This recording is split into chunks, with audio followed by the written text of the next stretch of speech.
Strong! Faster! With the sting of the whip on my shoulder, with the salt of my sweat on my brow, and oh, keep God mine, and you hear your people cry, help us now, this dark hour, deliver us, hear a call, deliver us, Lord of all, remember us, here in this burning sand, deliver us, there's a land you promised us, deliver us to the promised land.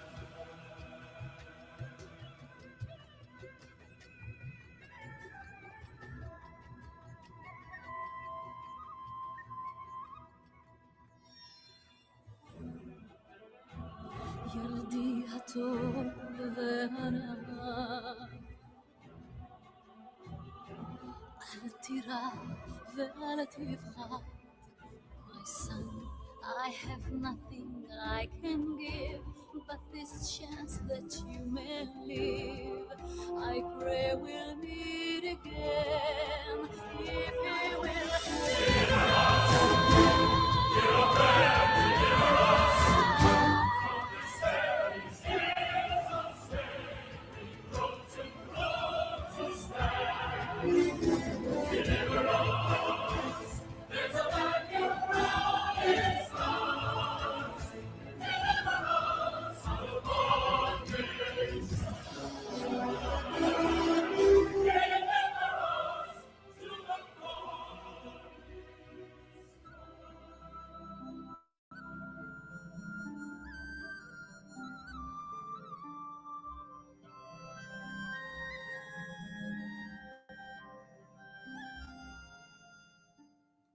Hush now, my baby, be still now, don't cry. Sleep as you're rocked by the stream. Sleep and remember my last lullaby. So I'll be with you when you dream.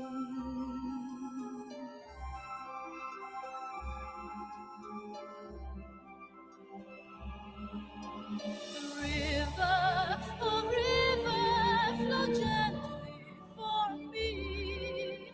Such precious cargo you bear. Do you know somewhere he can live free? River, deliver him there.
Just for you.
שיר למעלות,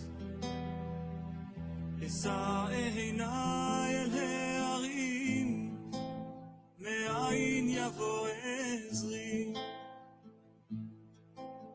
עזרי מעם השם, עושה שמיים וארץ, אל ייתן למות רגליך, אל ינום שומרך, הנה לא ינום ולא ישן שומר ישראל, השם שומרך, השם צילך, על יד ימינך. יומם השמש לא יככה וירח בלילה, השם ישמורך מכל רע, ישמור את נפשך, השם ישמור צאתך ובואך מעתה ועד עולם. שיר למעלות, אשא עיניי אל ההרים, מאין יבוא עזרי, עזרי מעם השם, עושה שמיים וארץ, אל ייתן למות רגליך, אל ינום שומרך, הנה לא ינום ולא ישן שומר ישראל, השם שומרך, השם צילך, על יד ימינך. יומם השמש לא יככה וירח בלילה, השם ישמורך מכל רע, ישמור את נפשך, השם ישמור צאתך.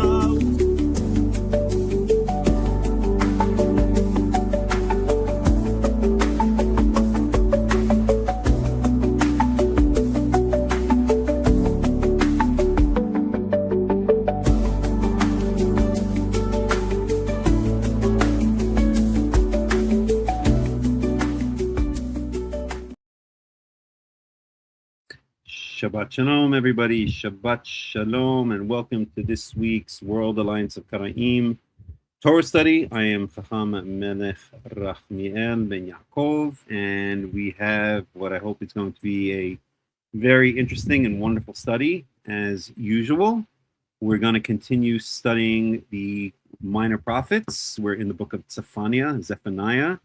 We'll be starting with chapter 2, and last week we started learning the book of Numbers. We began the book of Numbers, so we're going to continue in chapter 1 of the book of Numbers. We have some new people here today, people that I've spoken to during this week, one that I spoke to today, and I hope she's here. If not, I hope at least she will watch the replay. So let's welcome her. I don't know if she wants her name mentioned, but she's from Austria, and she has recently found her way back to Torah, so we welcome her into the community. She can say hi if she wishes. If not, then no.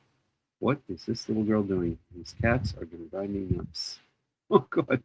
So, we found this cat about a month ago now, a little bit over a month, and she's doing great. She was literally within hours of death, probably. I was backing up my car, and all of a sudden I hear this screech, and I thought I'd killed the cat. I thought maybe I even injured or killed one of my own cats, and I immediately stopped the car and rush out, and there's this little half-dead kitten lying on the pavement, and I thought at first she was dead. She wasn't barely moving. She wasn't moving at all, and I realized she was still breathing barely, and I brought her inside. At any rate, you guys all heard the story. You know, for the first couple of days, she didn't eat, she didn't drink, she couldn't even stand up. If she tried to stand up, she would just collapse right back onto the little blanket that I'd put her on. But yes, hi there, hi Selena. And every time I walked in, you know, we put her in a certain room, and every time I walked in, I said, there's a possibility she'll be dead. And somehow the little girl survived, and she is doing great. I brought her to the vet yesterday. She's having the sniffles lately, so she got an antibiotic, and she got a deworming pill and all this kind of stuff. And boy, this little girl does not stop eating. So I named her, tentatively gave her the name Nace, which means in modern Hebrew means miracle, because it's a miracle that this little girl survived. And she's just a happy little kitten that's jumping all over the place and driving me crazy and trying to integrate with the other two cats, all of which we also found when I was living in Portugal, and we found them also, that it was, if I didn't take them home, then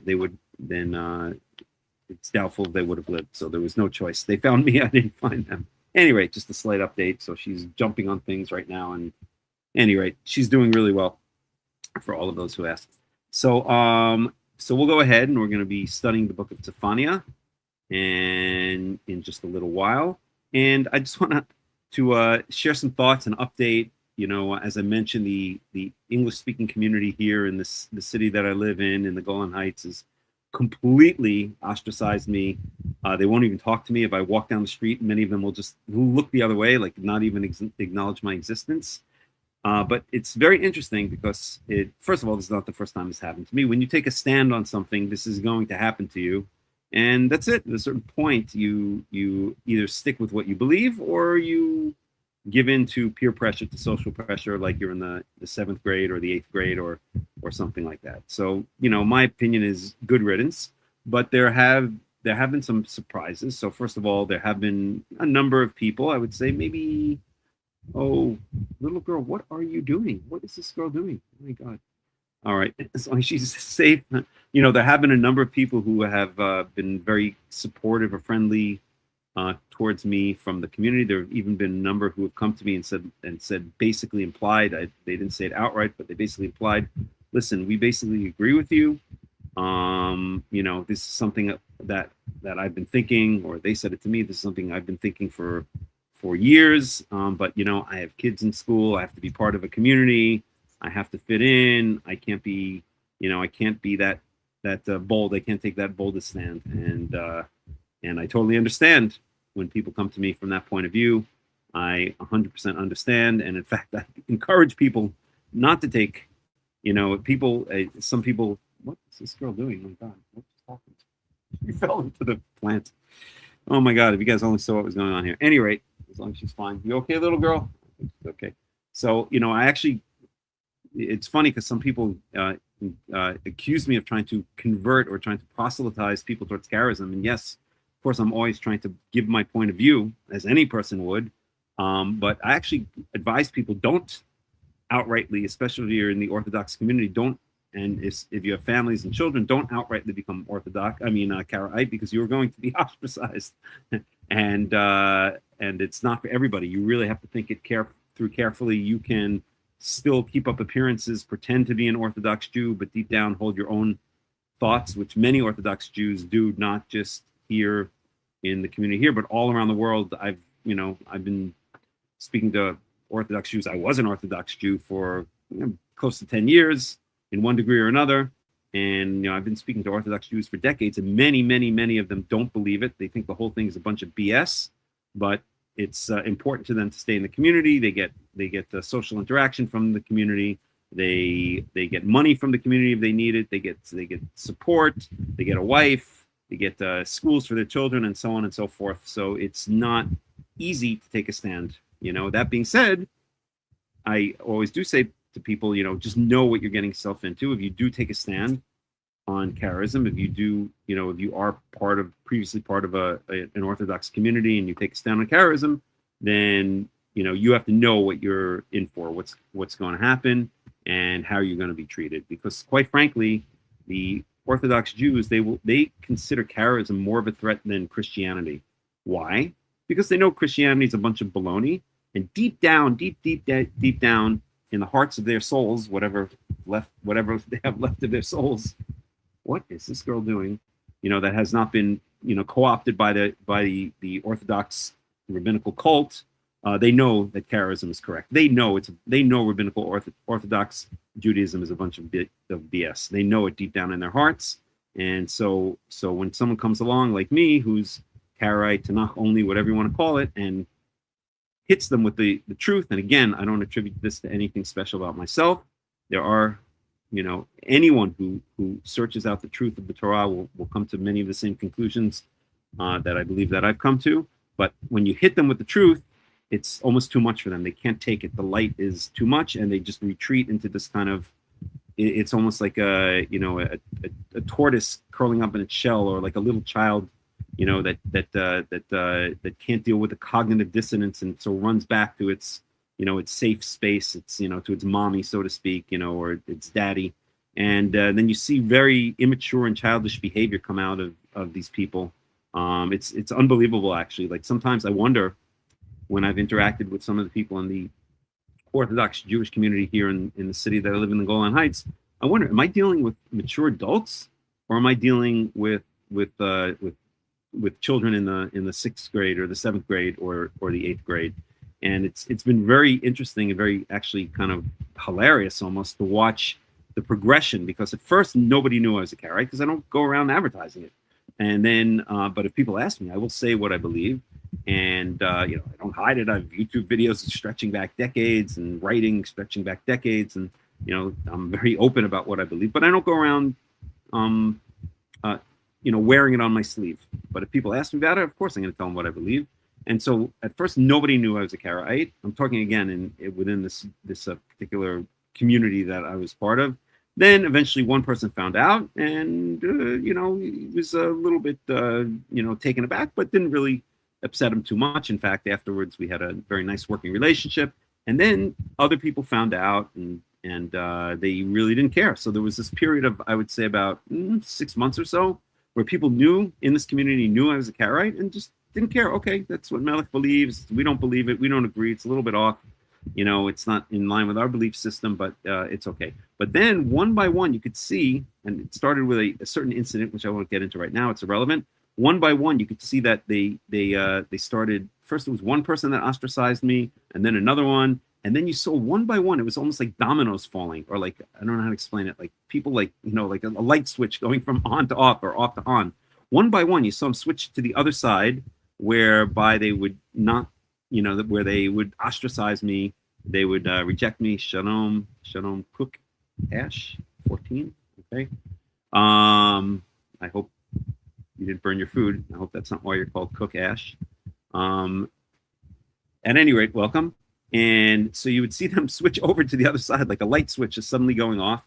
And one by one, each of these people who I guess I could call them my friends, but they never really were my friends. If the person doesn't stick you, through thick or thin, they never were your friends. But one by one, you could see them, switching over to the side where all of a sudden, like they knew the whole time that I was a Karaite, but now it was like jumping on the bandwagon, and more people started jumping on this bandwagon. It was almost like groupthink. It was almost like, like a cult kind of behavior. It was crazy. Actually, it was just ridiculous. It was I won't say shocking to watch, because I've seen this before, but it was just fascinating to watch, until finally, I won't say finally, it's still ongoing, but one person who had said all along, oh, I don't care what you believe, you believe what you believe, said to me, I know you're wrong and I'm right, but you can believe what you believe. I call him Mr. Tough Guy. He's tough about everybody, tough towards everyone. He's a very insulting kind of guy. And he always said, and he says to me, this was last week. He says, I said hi to him because he's still one of the ones who was ostensibly my friend. He said, oh, I'm sorry. I've been told that I'm not allowed to talk to you anymore. And I said, really? You've been told, you've been instructed, you don't have a mind of your own? I mean, here's this guy who pretends to be Mr. Tough Guy, Mr. Insulting everybody, Mr. He doesn't give a damn what anyone thinks. And here he is falling into this like cult-like behavior. So it's really interesting to see that really when you think of a group like Rabbinical Judaism, and it applies to others, to other groups as well, whether it's, I don't know, the Mormons or who knows what, right?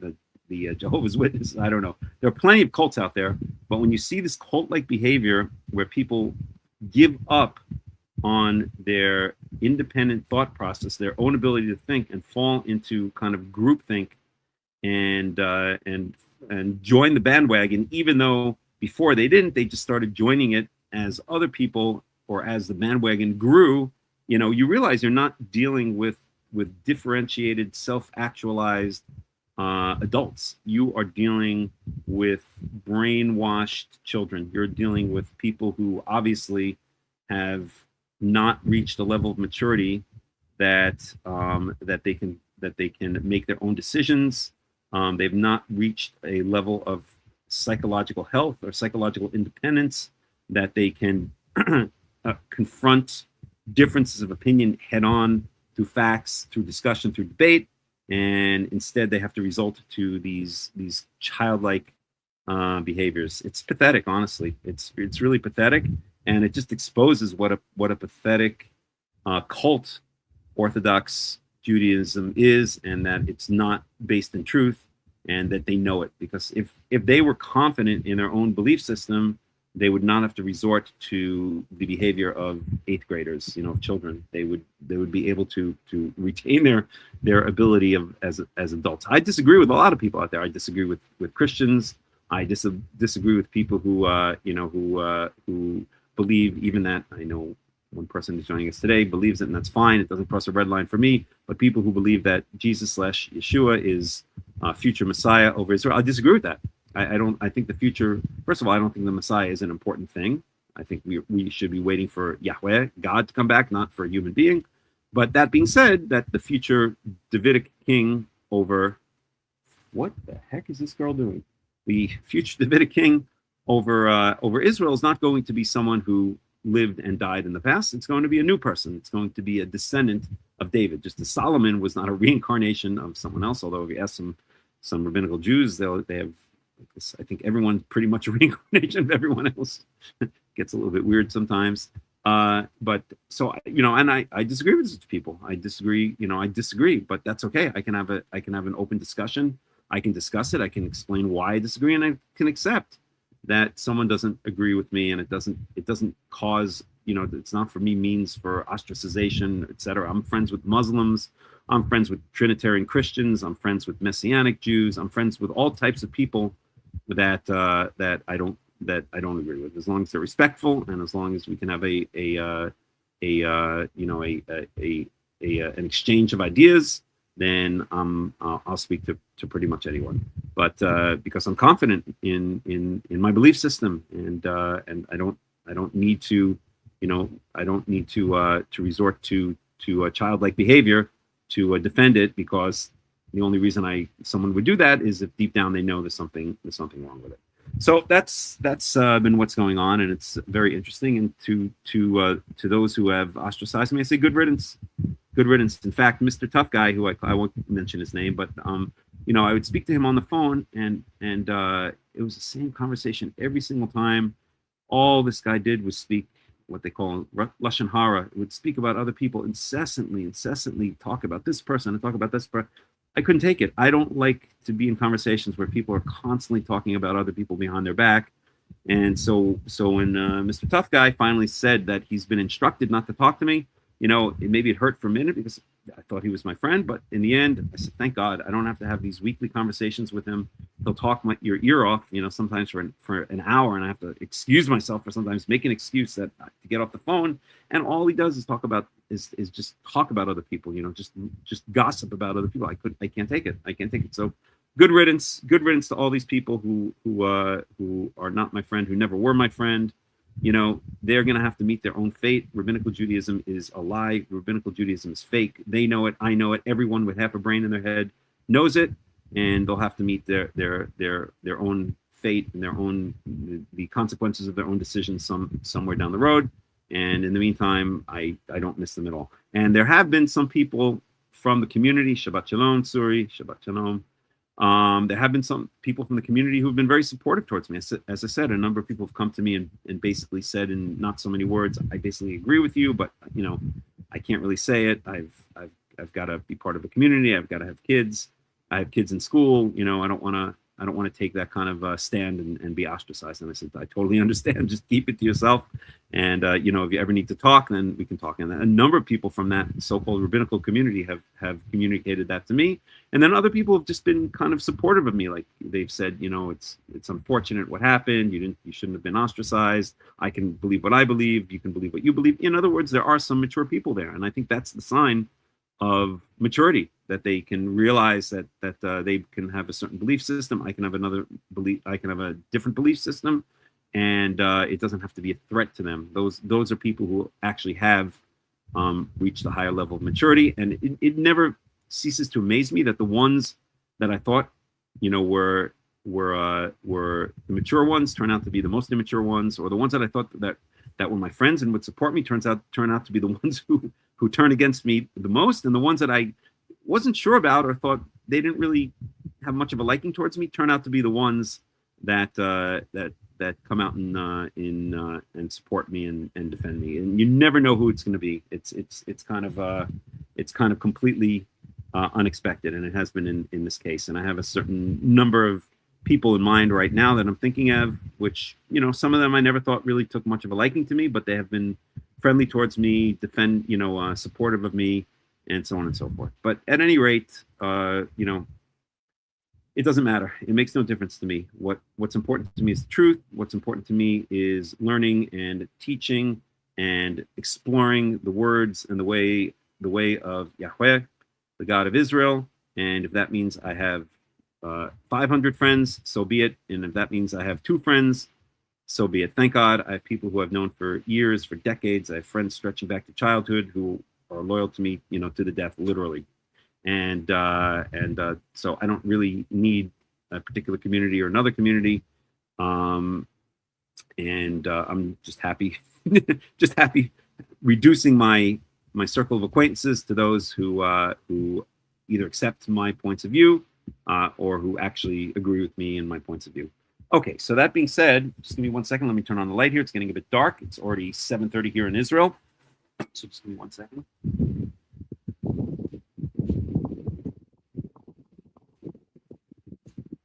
So the other thought that I wanted to express, and yes, we should not Selena. So the other thought that I wanted to express, and regarding this, is the idea of Orthodox rabbinical Judaism. Right? We have to stop thinking that these people are following Torah. Orthodox Jews, rabbinical Jews, are not following Torah.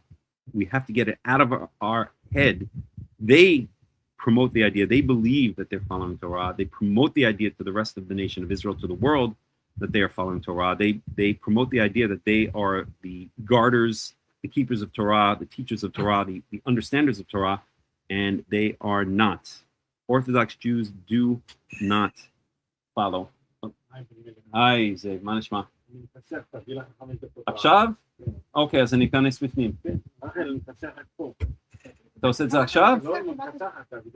אין בעיה, אני אכנס בפנים. אוקיי, guys, 1 second please. אתה עושה את זה עכשיו זה? עכשיו. לא, זה בסדר. אני אכנס בפנים, כי זה הרבה רעש, אז אני אעשה את זה בפנים, אין שום בעיה. Okay, hold on 1 second, people.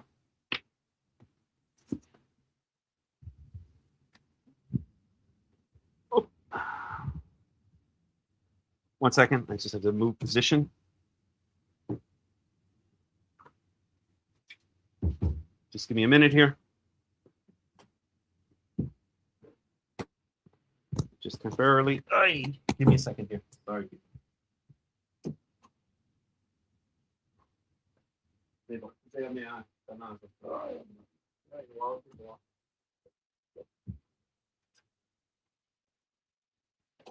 Okay, 1 second, everyone.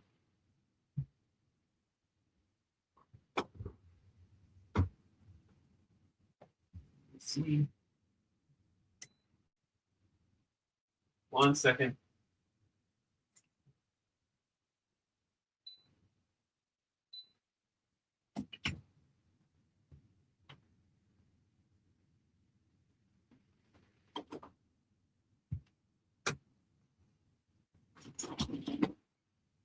Okay, sorry about that. I just position temporarily. So, as I was saying, go back to the place where I was in about 10, 15 minutes. As I was saying, we have to eliminate this idea that Orthodox Jews keep the Torah. They do not keep the Torah. There's something called, I believe it's called confirmation bias, if I'm getting it right. Let me look it up for a second here.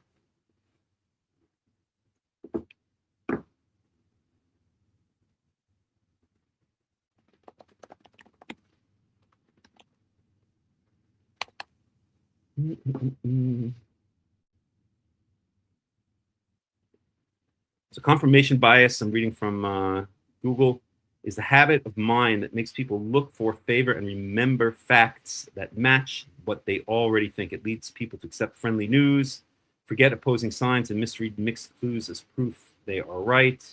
So I don't know if it's exactly confirmation bias, but it's bias in the sense of, hold on 1 second here. Give me 1 second here.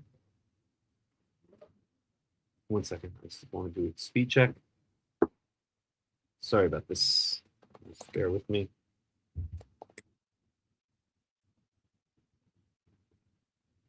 Let me just see, because I might have to switch networks. No, we're good. Okay. So maybe it's not exactly confirmation bias, but the basic idea of what I want to say is that we have come to accept that Orthodox Judaism, that rabbinical Jews represent the Torah. They believe it, they promote it, and they do not represent the Torah. As I always say, oops, I'm frozen. What is going on here? All right, I have to switch networks. Excuse me 1 second, please. Sorry about all of these. Just give me 1 second.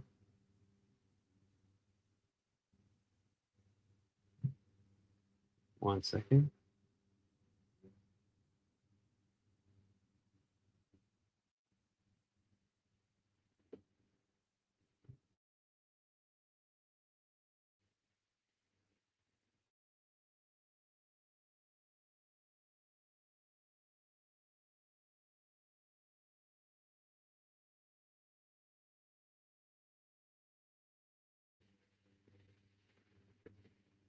What's going on here?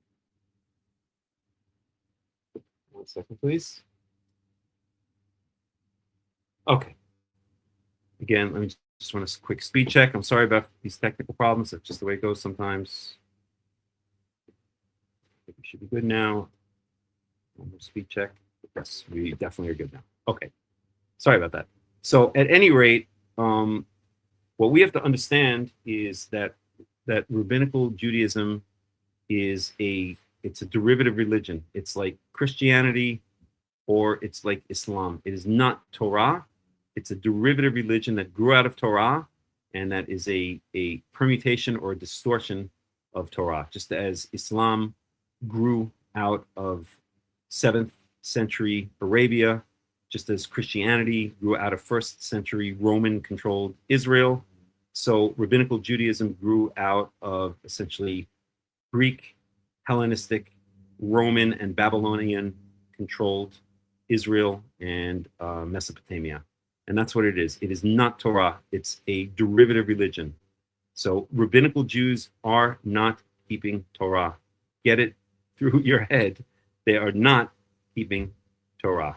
And Selena says, so why do they say that they are now the rabbis keeping that? Because that's what they believe. Just as if you speak to a Muslim, they will believe that they have the truth, that Muhammad was the seal of the prophethood, and that the Quran was transmitted by the angel Gabriel to Muhammad, and so on and so forth. The Mormons will believe that angels came to the United States of America and transmitted the Book of Mormon to their community. People believe all kinds of crazy things, but as Karaites, as Tanach-only people, we have to search out the truth, And we have to realize that we cannot believe the propaganda of other religions, and I consider rabbinical Judaism another religion, just because they themselves might believe it. And I'll say even more. The higher you look in rabbinical Judaism, in other words, the more, the quote unquote, the greater the rabbi, the less that person keeps Torah. So that if you get to the top of the chain, the so-called great rabbis, the Gedolei Ador, or the great rabbis of rabbinical Judaism, they are keeping Torah the least. Right, exactly. Yes, Selena. Okay, let me go on. Right, they're keeping Torah the least. And the lay person, the actual, the Orthodox Jew who doesn't really, is not a rabbinical scholar, is just, I don't know, does whatever, lights the Shabbat candles and says the blessings before eating an orange or whatever. They're actually keeping rabbinical Judaism more. I mean, they're actually keeping Torah more because they're further away from the insanity of rabbinical Judaism. They're just lay people. So if you want to find the people who keep the Torah the least, then go up the chain of rabbinical Judaism. And if you get to the Gedolei Ador, if you get to the great ones of the generation, the great rabbis of the generation, they are the farthest away from Torah of all of the rabbinical Jews. And if you move down the chain towards just the lay people who are just keeping a kind of watered down version of rabbinical Judaism, they're actually closer to Torah because they're not buying into the whole lie of rabbinical Judaism. So I think it's very important for us to stop this confirmation bias, or whatever the technical name may be. Stop believing that rabbinical Jews are following Torah. They are not following Torah. They are not keepers of Torah. They are keepers of a derivative religion, just as Muslims are not following Torah, even though Islam is based on the Torah to a certain degree. And just as Christians are not keeping the Torah, even though Christianity is based on the Torah to a certain degree. These are Abrahamic religions. There are three derivative Abrahamic religions of Torah. One is Christianity, the second is Islam, and the third is rabbinical Judaism. None of them are Torah, okay? And in fact, I don't even think I would rank rabbinical Judaism closest to the Torah. I might rank Islam closest to the Torah, and with rabbinical Judaism and Christianity kind of tied in second and third place. At any rate, let's stop believing that rabbinical Jews keep Torah. They don't. Okay, they are actually fulfilling. Remember, recently we finished Leviticus, the book of Leviticus, and if we look in Leviticus chapter 26, we see in Leviticus chapter 26:40. I'll bring it up here. Give me 1 second. So if you speak to rabbinical Jews, they'll always talk about their traditions, the traditions of their ancestors and so on. They're following their father's traditions. What does it say in Leviticus chapter 26, verse 40? It says what we're supposed to do with these so-called traditions of our fathers, of our ancestors, and it says it very clearly. I'll just read the English translation, the NIV translation. So Leviticus chapter 26, verse 38, I'll start in. You will perish among the nations. The land of your enemies will devour you. Those of you who are left will waste away in the lands of their enemies because of their sins, also because of their ancestors' sins. They will waste away, right? They will waste away because of their sins and because of their ancestors' sins. But if they will confess their sins and the sins of their ancestors, their unfaithfulness and their hostility towards me, which they made me hostile towards them, so that I sent them into the land of their enemies, then when their uncircumcised hearts are humbled and they pay for their sin, I will remember my covenant with Jacob, my covenant with Isaac, my covenant with Abraham, and I will remember the land. Okay? So we see in Leviticus chapter 26, verse 40, are we supposed to follow the ways of our ancestors, of our fathers, of our forefathers? No, we're supposed to reject them. Again, verse 40 says, but if they will confess their sins and the sins of their ancestors, okay? We're supposed to reject the ways of our ancestors. Our ancestors sinned. Our ancestors violated the Torah. That's why the northern kingdom of Israel was destroyed by the Assyrians in 722 BCE, and the southern kingdom of Judea was destroyed by the Babylonians in 586 BCE, and all 12 tribes went out into exile by that time. It was because we had violated the Torah, we had violated the covenant with Yahweh, and we had taken on foreign ideas, foreign gods, foreign processes, thought processes, and created new religions. And that's exactly what the rabbis did. Rabbinical Judaism does not have its source going all the way back to Mount Sinai. It has its source in the Hellenistic period, when the Seleucid Greeks took over the land of Israel from the Ptolemaic Greeks around the year 200 BCE, and instituted a policy of Hellenization, of establishing or of promoting Hellenized culture throughout the land of Israel. Actually, already before in other places, it had already been promoted, but that's when it really made its advance in the land of Israel, and that's exactly when the rabbinical movement arose. The rabbinical movement is an outcropping, it's an outgrowth of Hellenistic Hellenistic takeover of the land of Israel. And rabbinical Judaism is not Torah. It's a Hellenistic religion. It's a Hellenistic / Roman / Babylonian religion that is heavily influenced by these foreign cultures, by these foreign ideas, by these foreign thought patterns. And I won't get into detail right now, but I have a very good acquaintance, a friend, who's written his entire doctoral thesis on this very idea. I hope to have him on my podcast. He may even be joining us right now. I'm not sure. I invite him each week to this study. But that's what we're looking at when we look at rabbinical Judaism. It doesn't stretch back 3,000 years to Mount Sinai, to Moses. It stretches back 2,200 years to Hellenistic controlled, to Greek controlled, Hellenistic influenced Israel. Okay, so do not think that rabbinical Jews, that Orthodox Jews are keeping the Torah. They're not. They're keeping Hellenistic. They're keeping a Hellenistic version, a Hellenistic influenced derivative religion based loosely on the covenant of the Torah. So that's, I guess, kind of my message for today. A lot more to say, but I'll leave it at that. If anyone has any questions or comments, right, do not turn to the right, to the left. Do not add and do not take away from the law. The rabbis add so much to the law. Adding to the law is just as bad as taking away from the law. You're not more pious if you add to the law. You're less pious, okay? And the example I always give is, I don't know, let's say a basketball team, right? If a basketball team consists of, how many people are on a basketball team? I don't know. I only play it. I don't really watch it. I don't know. Let's say 8 people or something like that. That's 6, 7, or 8 people on a basketball team. If suddenly you put 25 people on the basketball team, you're not playing a better game of basketball. You're violating the rules of basketball. It's not a better version of basketball. It's a worse version of basketball. Just like if you have only 2 people on the team, it's a worse version of basketball. There's a balance that has to be hit.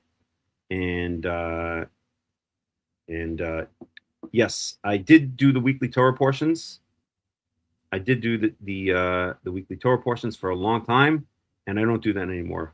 Cook Ash 14, and the reason I don't do that is because it's not viable. It's too much to cover in a study. So about 3 years ago, I decoupled the studies from the weekly portion. The weekly portion is usually a couple of chapters of the Tanakh, and I don't feel we can do it justice by doing the weekly portion. It just goes too quickly, and what used to happen was that I would get through, maybe the first fifth of the weekly portion, and then the rest would be ignored. Excuse me for 1 second. I'll be right back.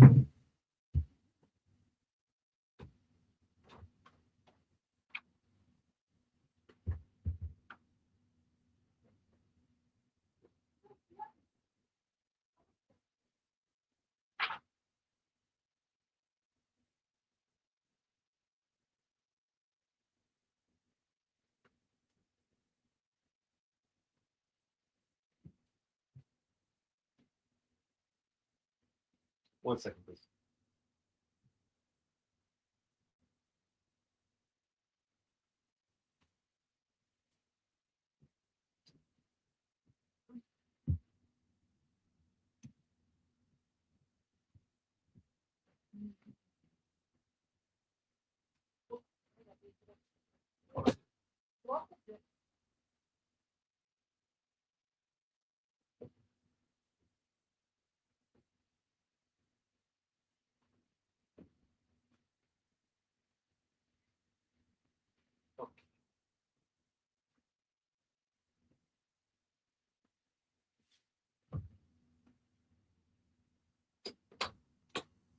Okay, sorry about that. Number of distractions here.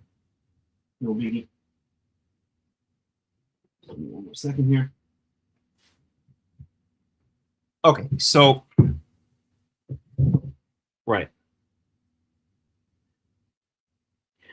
Okay, so yeah, so that is the story. That is pretty much what I have to say.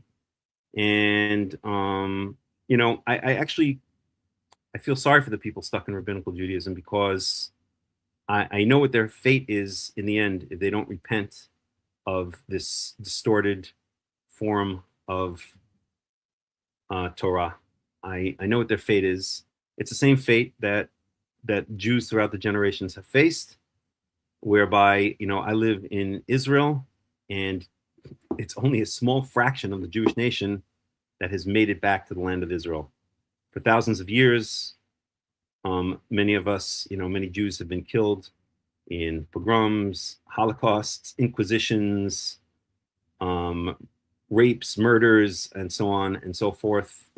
And it's only a small portion that made it back to the land of Israel. The rest died off, and their descendants, even in many cases, died off. So I know that if you stick to falsehood, then your chances of making it to the next stage, there will be another sifting, there will be another sorting, there will be another time when a she'arit, when a remnant is sorted from the general pool, and not everyone is going to make the cut. And I know that these rabbinical Jews who are so arrogant and who are so sure of themselves are actually in deep trouble. They're in a very dire situation because they're not following Torah. They're following this false religion in their stubbornness. And I actually kind of hope that they can see through the lies and the falsehood. And if they don't, then they might be cut from the team, so to speak, just as so many Jews over the years, over the centuries, over the millennia, have been cut from the team. Their seed themselves and their seed have been completely cut off, excised from the people of Israel for the sins of their ancestors. So while the rabbinical Jews are so concerned about following the ways of their ancestors, in fact, what they're doing is following in the sinful ways of their ancestors, and there's a consequence. There's a price to be paid for that. And when this next sorting happens, and it will happen, there will be many more difficult times that the nation of Israel has to go through, both here in Israel and in the diaspora. But the end goal is clear, that the nation, a remnant of the nation, will live in the land of Israel, will reassemble itself in the land of Israel, and will keep the covenant of the Torah as it is meant to be kept. And those who don't, I'm not a judge, jury, and executioner, but Yahweh is. And those who don't, who are saying, who are talking about, my traditions, my ancestors, right? My ancestors, they may find themselves on the losing side of that cut when Yahweh decides to make his next moves to purify the nation of Israel and to reduce the numbers to those who are truly loyal to them. So they see me, these rabbinical Jews in the community here, for instance, see me as an enemy. And actually, I was just honestly trying to help them try to see the truth, help them try to see the light. But you can bring a horse to water, but you can't make it drink. I hope for their own sakes that they wake up and see the light and realize that they're following a false, Hellenistic derivative, distorted religion that is only loosely coupled with the covenant of the Torah. And if they don't, then it's not up to me, it's up to Yahweh what he decides. But all rabbis, yes, every single rabbi, yes, Selena, I'm sorry to tell you, every single one of them. It's like saying all Catholic priests or all Christian pastors, are they following a false religion? Yes, by the very fact that they are a Catholic priest or a Christian preacher, they are following a false religion.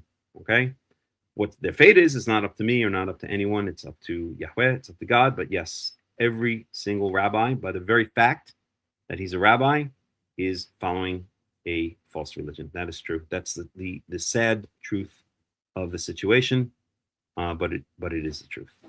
Okay, all right. Let me end my soliloquy here, my rant, if you want to call it that, and we'll take a break for a couple of minutes, and then we will dig into the book of Zefaniah, and we'll see what the great prophets have to say rather than just what I have to say. Any questions, any comments before we take a quick break and then go to the book of Zefaniah? Anybody? And I know it seems I'm being, because I know Selena is new here, that I'm being negative or just harsh on the rabbis, but that's the truth. You know, I don't focus these studies on rabbi bashing. It's I say every Karaite Torah study should have a little bit of rabbi bashing in there. We have to expose the lie of this false religion, of this false 2,000-year-old Hellenistic Roman Babylonian religion. We must. It's important because they present themselves as the truth. They present themselves as the Torah. They present themselves as the only game out there. But that's not my focus. And so, you know, it's not about bashing them. It's about speaking the truth and helping other people understand and realize the truth. Okay.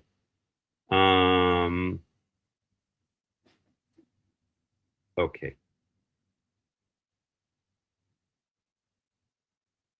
Okay.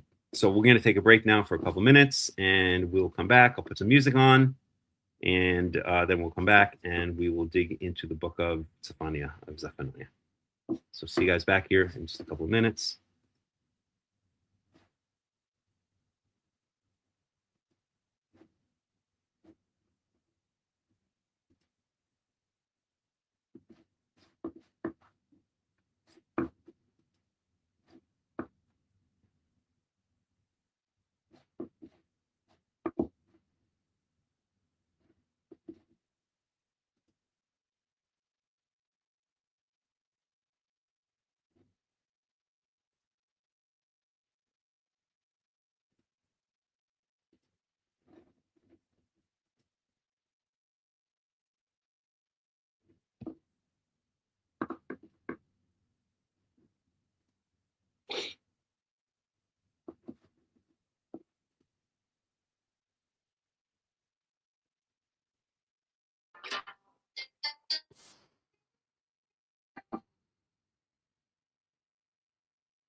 Abraham, Padre querido, Padre bendito, luz de Israel.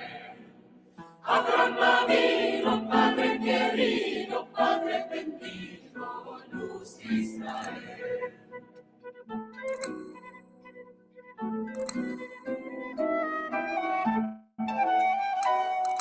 Cuando el rey Nimrod al campo salía, vino en el cielo y en la estrellería, mi ídolo santa en la judería, que había de nacer Abraham había.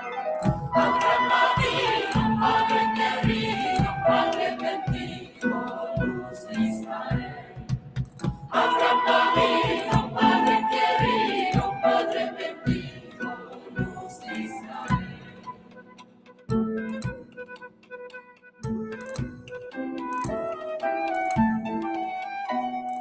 La mujer de Tera, ordenada, día en día, ella preguntaba, ¿qué tiene la cara tan demonada?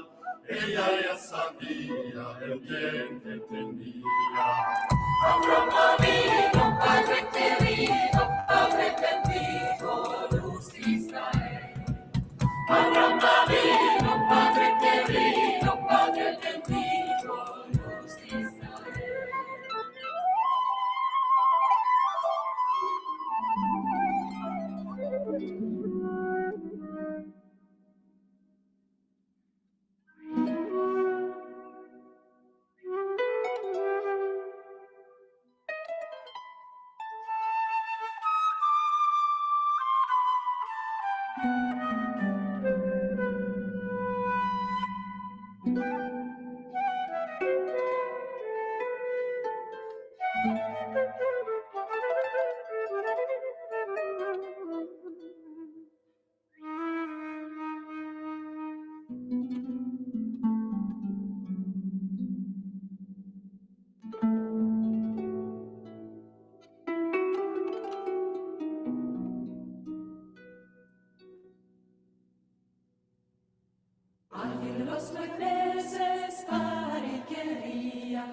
Iba caminando por campos en viñas y a su marido no le descubría. Topó una mara y parería.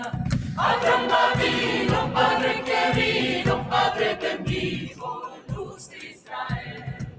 Abraham vino, Padre querido, Padre bendito, luz de Israel. Abraham vino, Padre querido, Padre bendito, luz de Israel. Vino, Padre querido, Padre bendito, luz de Israel. Abraham vino, Padre querido, Padre bendito, luz de Israel.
Okay, welcome back.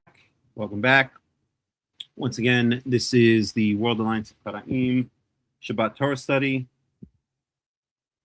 I am Hakham Melech Rahmiel ben Yaakov of the World Alliance of Qara'im, and we are now going to go ahead and study the book of Zefaniah, chapter 2.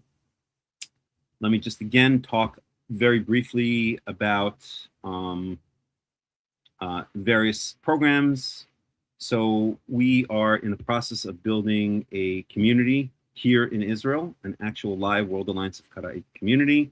If you live in Israel or if you live outside of Israel and you want to be part of this community, then you are welcome to do so. Please contact me privately, and I can give you all the details of what is going on.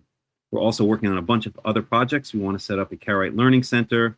We want to start publishing a weekly newsletter or Parsha sheet, if you know what that is, and a whole bunch of other projects. We want to set up eventually schools and a real live living World Alliance of Qara'im neo-Karaite community. Okay, so that being said, as you guys know, and as I've mentioned many times, and those of you who know me for decades and decades and decades know that I'm not a particularly materialistic person, but we do need your financial support. The easiest way to financially support us is to join our community. Here's the QR code up on the screen in the upper left. That's join the WAC. You get many benefits for joining the community, including a lot more access to the leadership of the community, a lot more interaction with the other members of the community, and it's not particularly expensive. As I always say, it's about half the price of a cell phone service, a monthly cell phone service in the United States. And if you haven't done so already, then I please ask you to do so. In addition, if you would like to give private donations, whether you give tzedakah or tithe, or I don't know, your great uncle just died and left you $5 million and you're trying to figure out what to do with it, then we'll be happy to take it off your hands. And I mean that, I'm saying it facetiously, but I'm being very serious. We have a lot of projects that we're working on. We have a lot of projects that we want to do, and we need your financial assistance in order to be able to do that. Okay, so let me put up this is our donation link. If you wish to donate to the World Alliance of Qara'im, then you can follow that link. There you can donate by credit card, by debit card, and also in the description for the study and for every study we do, you'll see other ways to donate as well, by PayPal, by cryptocurrency, by Bitcoin, by Zelle if you live in the United States, and bank transfer, and so on and so forth. So please consider doing that. And it really helps us out, not helps us out. But again, I truly, truly believe in my heart that charism and getting the word out about charism is absolutely critical for the future of the nation of Israel. The nation of Israel is going to face some very, very difficult times, just as we did on October 7th, 2020. God, was it 23? Can't believe it. Almost 3 years ago. That's just the tip of the iceberg.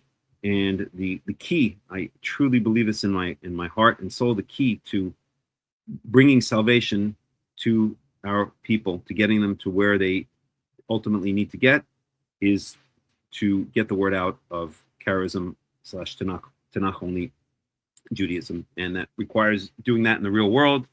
And that requires, of course, your generous donations. So enough about that. I will not mention money again this entire study, but I do need to mention it each study because for many years I did not focus on that, thinking that the money would just flow in, and I realized that it does not, that there has to be some kind of structure set up and there has to be some kind of incentive set up. That's just the way human nature is. So I hope you'll consider doing that, and I'll leave it at that. Okay, let's get into the book of Zefaniah. So I'm going to share the screen now. Shabbat Shalom, Martha. Shabbat Shalom. So nice to see you here. Okay, so we're going to study the book of Zefaniah. We're in chapter 2. And I hope everyone can see the screen there. So remember we did chapter 1 last time. And I don't know if I want to read the whole thing. I do like to do review by reading the English. But I think we did most of it. Let's see, maybe I'll read the second half of it. So there are, how many verses? 18. So let me start in verse 10. Just again to get the context. So we see in Zefaniah chapter 1, verse 10. You can follow along on the screen, or if you have your own version in the English or the Hebrew or any other language, feel free to follow along. So on that day declares Yahweh, a cry will go up from the fish gate. Fish gate is one of the gates in ancient Jerusalem, wailing from the new quarter and a loud crash from the hills. Wail, you who live in the market district. All your merchants will be wiped out. All who trade with silver will be destroyed. Talking about the destruction of Jerusalem. At that time, I will search Jerusalem with lamps and punish those who are complacent, who are like wine left on its dregs. And remember, Zefaniah is prophesying during the time of King Josiah. And Josiah is just a couple of generations before the destruction of Jerusalem. Josiah was one of the righteous kings. He wiped out idol worship from the land. He reinstituted he was the king when the scroll of the Torah was found, and reinstituted the keeping of the Torah, which had apparently been completely lost, at least in Judea. But this is just a couple of generations before the destruction of Judah, the southern kingdom of Jerusalem, by the Babylonians in 586 BCE. At any rate, who think Yahweh will do nothing, either good or bad. Their wealth will be plundered, their houses demolished. Though they build houses, they will not live in them. Though they plant vineyards, they will not drink the wine. The great day of Yahweh is near and coming quickly. The cry on the day of Yahweh is bitter. The mighty warrior shouts his battle cry. That day will be a day of wrath, a day of distress and anguish, a day of trouble and ruin, a day of darkness and gloom, a day of clouds and blackness, a day of trumpet and battle cry against the fortified cities and against the corner towers. I will bring such distress on all people that they will grope around like those who are blind because they've sinned against Yahweh. Their blood will be poured out like dust and their entrails like dung. Neither their silver nor their gold will be able to save them on the day of Yahweh's wrath. In the fire of his jealousy, the whole earth will be consumed, for he will make a sudden end of all who live on the earth. So this is really an oracle ultimately against Jerusalem, but also is extending, or at least by poetically extending, to the rest of the world, right? So it's kind of what we can call a negative prophecy. It's definitely not a prophecy of hope and consolation, okay? So now let's go on to Zefaniah chapter 2, and now we're going to dig in the Hebrew.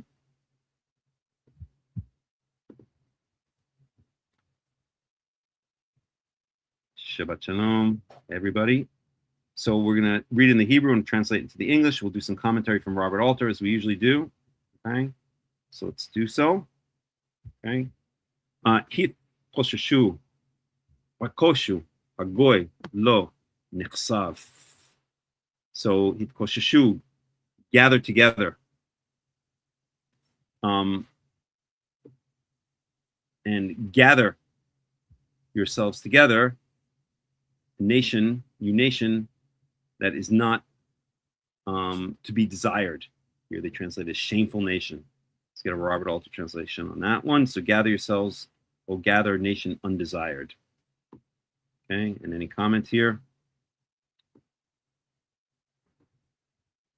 So the verbal stem is generally used for gathering of firewood and the like. In fact, we have the story in the book of Numbers, which we'll get to, or in the book of Numbers, of the Mikoshesha Eitzim, the wood gatherer, the person who goes out and gathers wood on the Shabbat, and that's the word that is used, mikoshesh. And so that's the same word that we have here. Here it might suggest that the people have fallen apart, become disparate sticks or limbs, and need to be pulled together. Okay, so that's speaking towards Israel, right? So gather yourselves together, you shameful nation, or you undesirable nation. Verse 2. B'terem ledet chok kimotz avar yom. So before the birth of the statute, or the birth of the decree, they translated here, Amotz avar yom. Motz is chaff. It's the part of the wheat that blows away when you winnow, right? It's not the seed, it's all of the other parts, the surrounding area. It's the undesirable part of the wheat. And in ancient times, I guess in modern times, I guess now they don't do it that way anymore, at least in most places with industrial agriculture. But you would take the all of the wheat, and you would basically thrash it or thresh it, which means you break it up into its, you basically pound it, and then you would take these winnowing forks, you would throw the whole thing up into the air, and the seeds would fall back onto the ground, and the chaff would, which are the shells of the seeds, and the pieces of stalk, of wheat stalk, and so on, would blow away in the wind. That's winnowing, okay? And that's the chaff, separating the wheat from the chaff. You've probably heard that instruction. So motz is the chaff, okay? And here they even translate it as wind-blown chaff, okay? Kemotz avar yom. In other words, it's gonna b'terem ledet chok kemotz avar yom, before the decree is given birth to, as quickly as the chaff is blown away, is the implication here. Let's look at a Robert Alter translation of that one. Okay, so before the decree is born, the day slips by like chaff before it comes upon you, the day of the Lord's fury. So this is kind of a continuation of the previous chapter, right? There's going to be this day of the Lord where this horrible tragedy is going to occur. The tragedy, again, is clearly speaking about the destruction of Jerusalem by the Babylonians, destruction of Judea, and then ultimately Jerusalem and the temple, the house of Yahweh, as it's called in the Tanakh. Okay, so b'terem lo yavo elechem. So before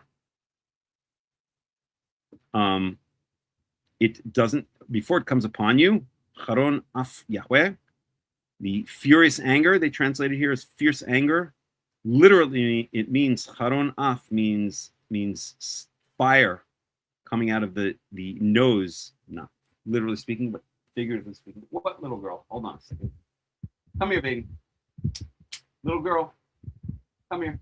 These cats are looking at me. They want their food. I'll have to do it in a little while. Okay, so charon literally means fury or fire. Right? So look it up here. Right? Fury, wrath, anger. And it's from the underlying root chara, het resh he, which means to burn. Okay, so, and let me just look this up for myself.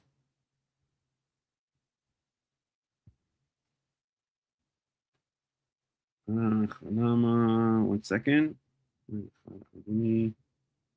so on and so forth. So it comes from so literally what it means here is fire, and af means nose. Okay, so it means before. So they translate here as fierce anger, but literally what it means is before fire comes out of the nose of Yahweh. And of course, it's not meant literally.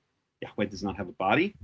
We're not Christians here. We don't believe that God can take on the form of a body, but it's figuratively speaking before fire comes out of Yahweh's nose. And that's a common expression to express the furious anger of Yahweh. And I wonder if the word fury, the English word fury, is related to etymologically to the English word fire. I think I once looked it up and I think it wasn't, but let's just look it up again.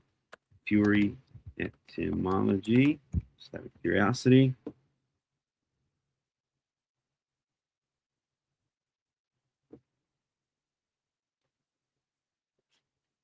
Okay, so the word fury comes from the Old French, Latin, ancient mythology, tracing back to the roots fury, furia, and fuere, or furere. Old French, meaning rage or frenzy. Latin, it's rooted in furia, meaning violent passion, madness, or rage. This comes from the word furere, which means to rage or be mad. So let's ask Google AI, is the word fury etymologically related to the word fire?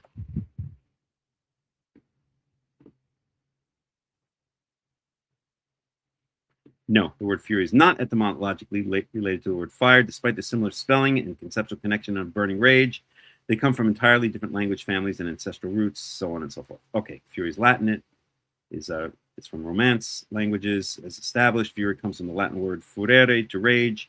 It entered English via Old French in the 14th century, and so on and so forth. Okay, but in Hebrew, what's translated here into English is fierce anger. In Hebrew, literally says charon. So charon is fire.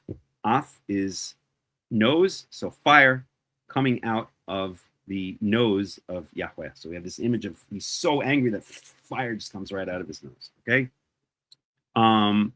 So B'terem, let's go on here. B'terem lo yavo alechem yom af Yahweh. So before it comes upon you, actually literally says before it does not come upon you, but the implication here is before it comes upon you.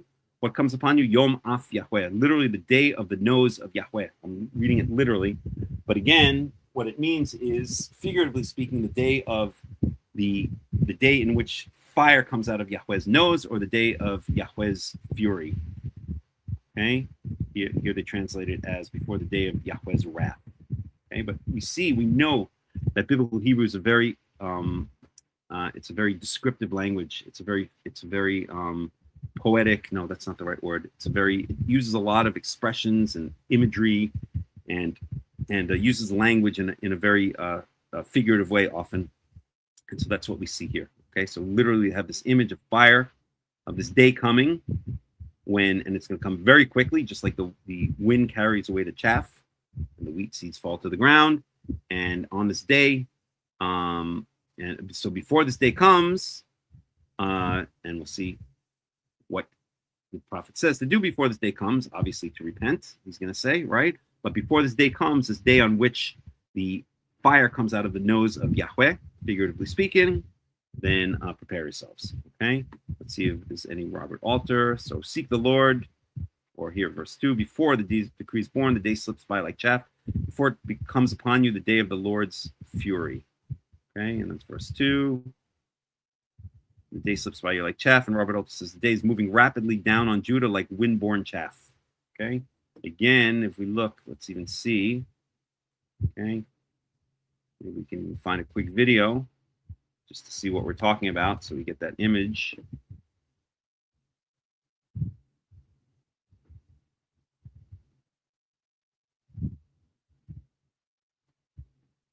So let's see.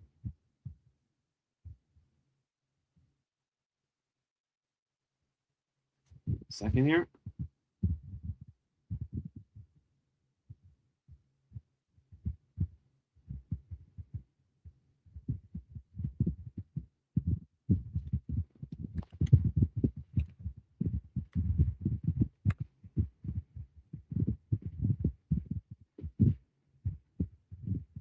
Okay, so threshing, sifting, and winnowing wheat. We'll watch this. It's a 5-minute video because I think it's important. You know, the Tanakh uses a lot of agricultural language. It uses a lot of agricultural analogies because ancient Israelites were they were either farmers or shepherds. That's what 99% of them, 99%, a huge percentage of them were, right? So it's important to understand these metaphors, or these allegories, metaphors really, when they come about. So let me share this for a second in a slightly different way. Give me 1 second here. Take that away. Stop screen. Present. Share screen. Wheat, boom, and that should do it.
So that which remains, that's the motz, the chaff. That's the wheat.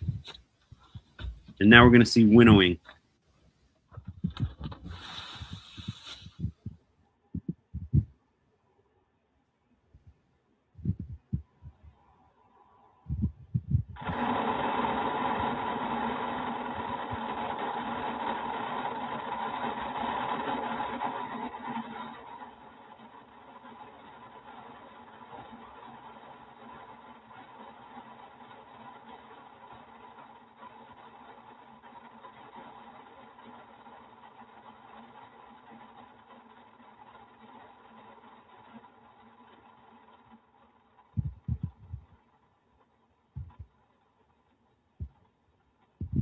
Okay, I think we get the idea. So that's winnowing. Obviously, in ancient times, they didn't have a fan, that they couldn't go to Walmart and buy a fan. So they had these winnowing forks. They had these forks. They would lift all the stuff up, throw it like almost like a rake, throw it into the air on a windy day, and the wind would carry away the chaff, and then the wheat berries, the wheat grains, would fall back to the floor. So that's the analogy, the metaphor that we get here. All right, let me share the screen again. So we've seen two metaphors here already, and just in the beginning of Zefaniah, we've seen one of fire coming out of the nose of Yahweh, coming out of God's nose, and now we've seen that this day of judgment, is going to come so fast that it's as if it's going to come as fast as the wind carries away the chaff, the mutz in Hebrew. Mutz is chaff. Kibmutz means like chaff. Okay. All right. Verse 3. So what are we going to do? What is Zefaniah telling the people to do before this terrible day of wrath of Yahweh's fierce anger, of the fire coming out of his nose, comes? So verse 3 is a call to repentance. Of course, that's what one of the main things the prophets do. So bakshu et Yahweh kol ani'eh anweh haaretz. Seek out Yahweh, all of you humble ones of the land, asher mishpato pa'alu, who have done his judgments, in other words, who have kept his commandments. Bakshu tzedek, search out, seek out justice. Bakshu an-nawa, seek out humility. Ulai tisataru biyom af Yahweh. Maybe you will be hidden on the day of God's wrath, literally on the day of God's nose. And God's nose is again, is a shortened form. I think technically it's called a sinechdochi of the day of fire coming out of God's nose. But it's on the day of God's nose, right? You would think, what, right? If anyone were to translate this literally, what does it mean?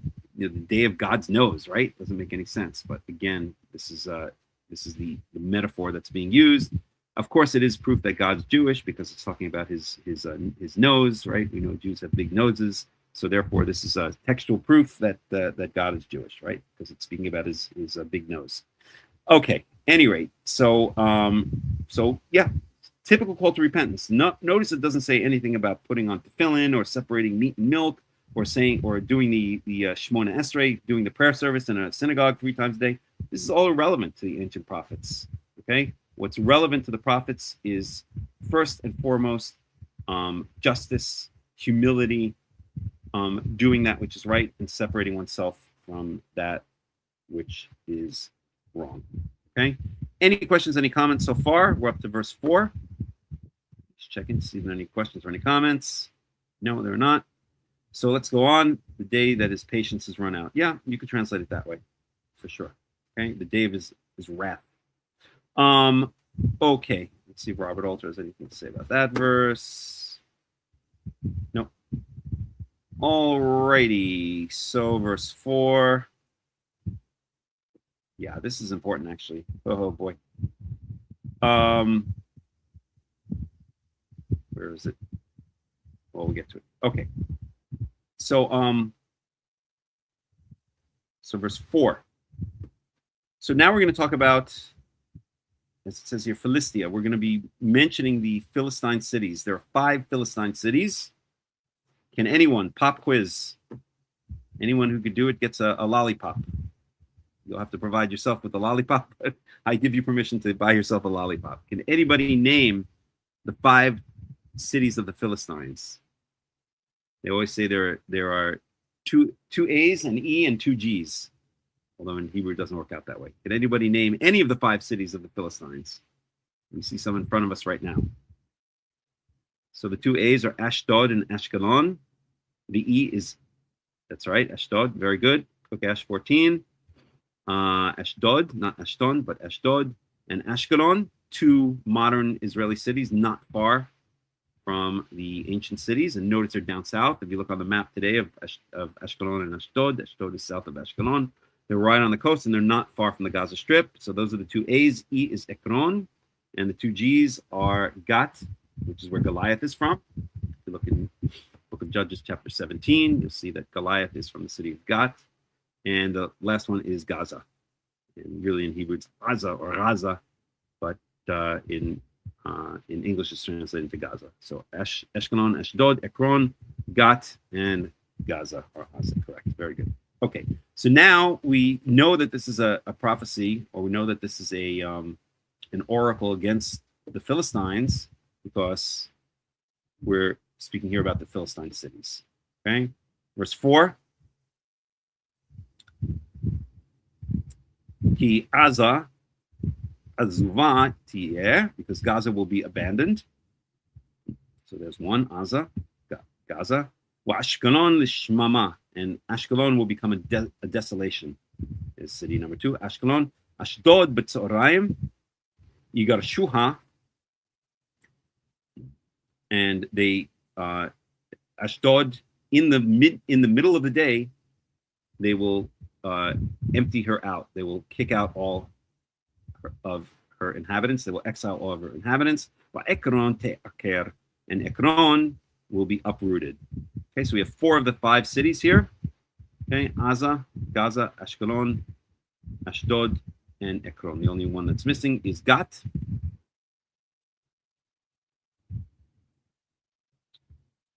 And let's go on to verse 5. Hoi, Yoshve Hevel Hayam. Woe to you. Hoi is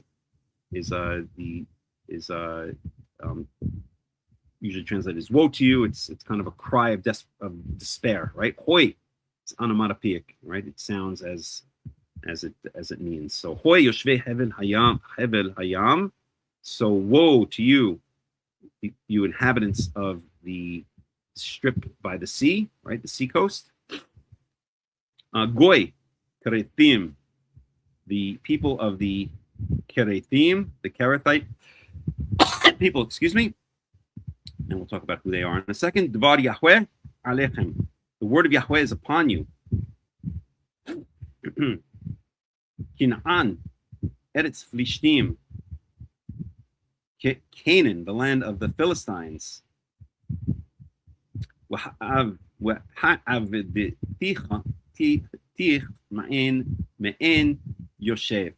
And I will cause you to be abandoned so that not a single inhabitant is left. Okay?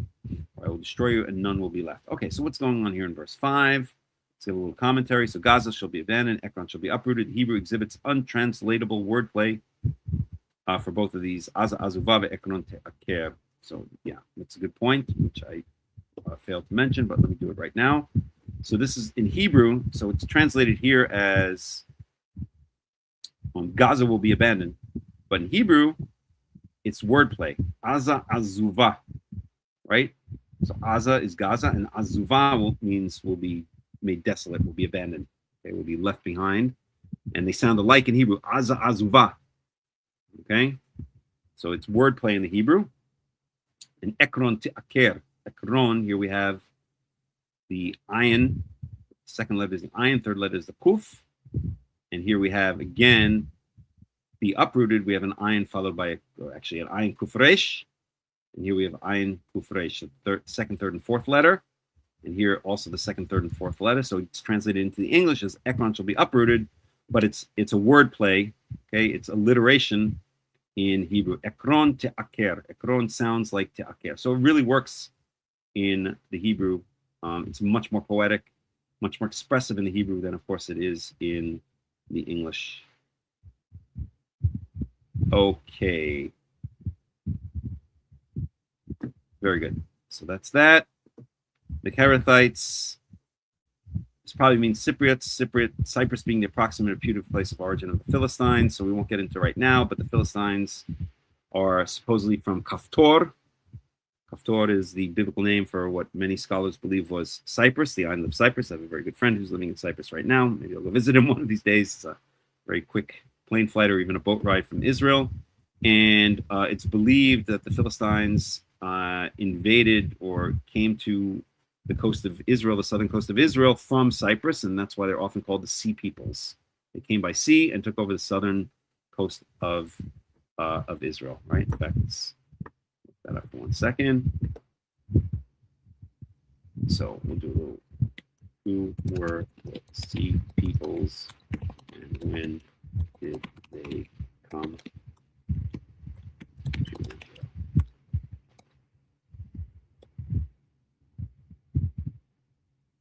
Okay. So the Sea Peoples, right? It's often believed that the Philistines are the Sea Peoples, are a loose, diverse coalition of seafaring migrants, raiders, and mercenaries originating from the Aegean Sea, southern Europe and western Anatolia. Again, the Torah speaks about the Philistines coming from Kaftor. Kaftor is believed to be Cyprus. Driven by a regional climate crisis, drought, and famine, they migrated across the eastern Mediterranean during the late Bronze Age collapse. So there's something famous called the Bronze Age collapse, when many of the most important empires and cities of the Bronze Age suddenly collapsed very quickly, and that instituted the beginning of what was called the Iron Age.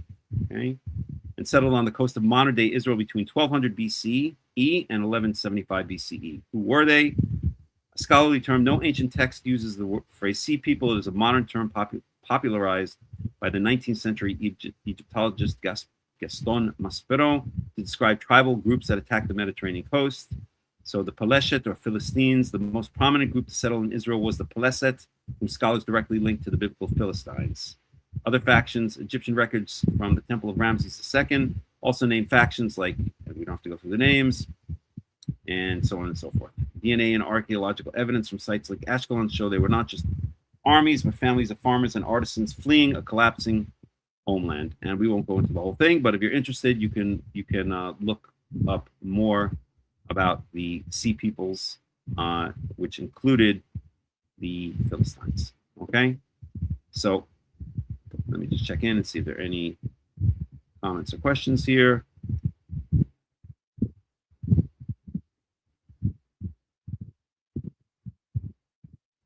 Right, it's actually Erech Apayim. You're right, Log Cabin. Very, very good point. And there, what it really means, so yes, it says Erech Apayim. So there you have Erech, which means length. Literally, it means length of noses, and it's not in the plural form, it's in the dual form. So it means length of the dual noses or the nostrils. So it means length of nostrils is literally what it means. But it's referring back to the same idea. Length of nostrils means, and you're right, it's usually translated as long suffering. And what it means is length, a long time before fire comes out of Yahweh's nostrils. So it's that same analogy. You're 100% right. So length of nostrils is a long time. There's a length, right, before fire comes out of Yahweh's nostrils. So it's referring back to the same idea of fire coming out of, figuratively speaking, coming out of the nostrils of Yahweh. And yes, Zefaniah is familiar. This phrase is used many times. I'd venture to say hundreds of times throughout the Tanakh, whether it's speaking about a long time before fire comes out, or whether it's speaking about fire coming out or fire about to come out. It's all coming back to that same imagery of fire coming out of Yahweh's nose or nostrils. Okay? All right. So, yeah, slow to anger, or they usually translate it as long suffering. Okay. Radio.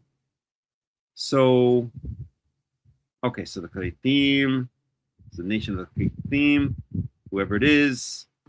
So according to Robert Alter, the Cypriots, and the origin, so again, referring to the Philistines. Okay. Okay, so verse 6. Let's see how many verses are on this chapter. So I guess there are 15. We won't go through the whole thing. We'll go through about half today. So verse 6, Wahaita Hevel Hayam. Oops. Try that again. Wahaita Hevel Hayam Noth Navoth Ikrot Roim V'Givarot Tzon. And so this seacoast, this strip of land along the sea, will be Navoth. And there's missing a wow here, but it doesn't matter. Navoth are pastures. Krot Roim, so wells cut out for shepherds. The krot means to chisel or to cut out. So the implication here, according to this translation, is wells. Ugidarotson, and fences for flocks of sheep and goats. Okay, see how Robert Alter translates that one. 6. So in the coastal regions, they'll become meadows for shepherds, feasts, and sheep pens.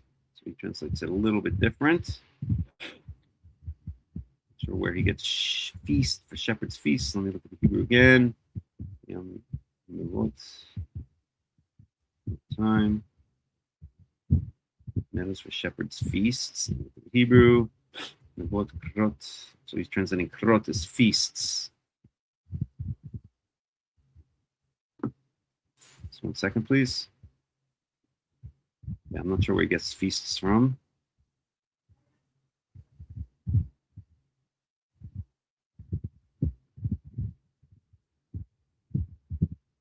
Okay, at any rate, hold on 1 second. Let me just check on the little kitten. Just give me 1 second, please. Little girl, where are you? Okay. Okay. So in other words, the imagery is clear that these cities, these Philistine cities, will be abandoned. The Philistines will be kicked out. They'll be left as desolate cities, and they will turn into basically agricultural land, which is better than some prophecies.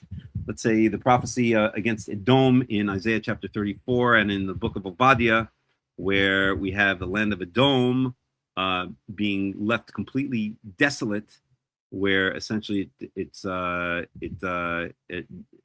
be uninhabited and shall just be a place for the jackals and the desert owls.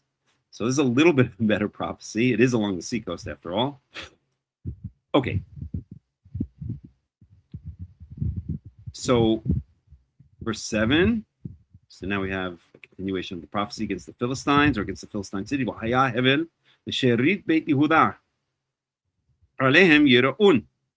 So this is a nice prophecy. Maybe those who oppose Israel taking over Gaza shouldn't read this prophecy.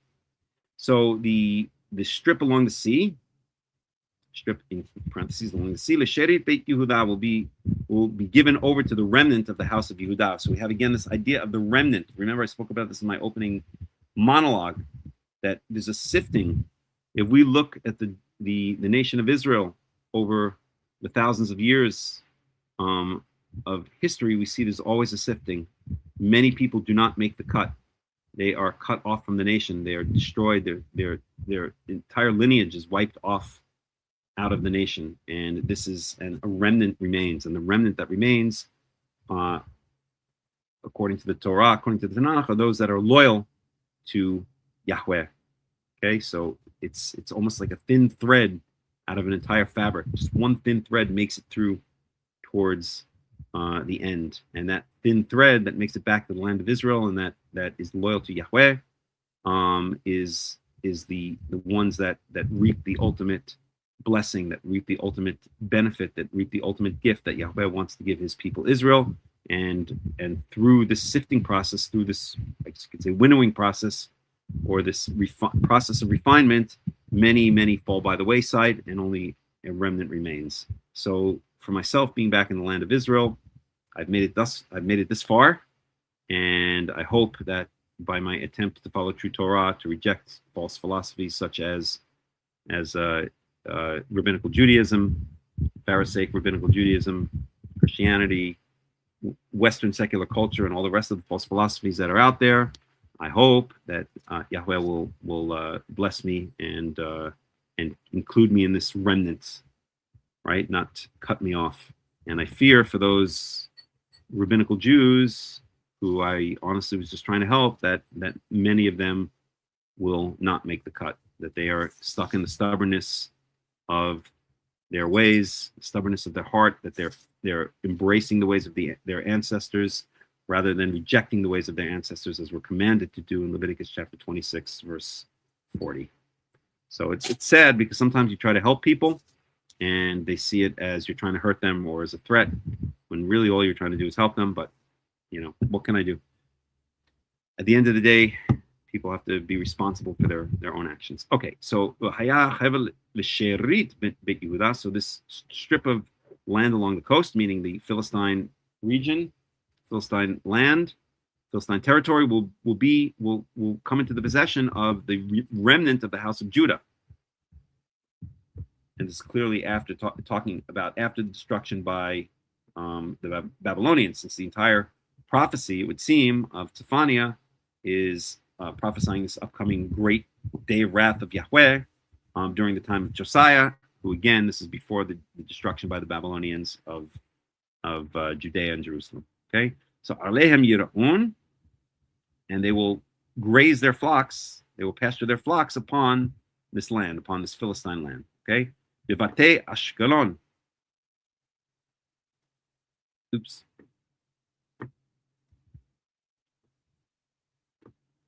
Once again, Alem Yira'un. So they will graze upon them. Okay. Bivate Ashkelon. Ba'erev Yir Batsun. So in the houses of Ashkelon, remember Ashkelon is one of these these Philistine cities, one of the 4 or the 5 that's mentioned in the previous verses, they're going to be abandoned, right? The Philistines are going to be ejected, are going to be expelled from them, and it's going to turn into pasture land for the remnant of the Jews, of the Judeans. And so at night, in the evening, the houses of Ashkelon, which have now been abandoned of the Philistines, will be places where the flocks lie down. Yarbitsun means the shepherds cause their flocks to lie down. They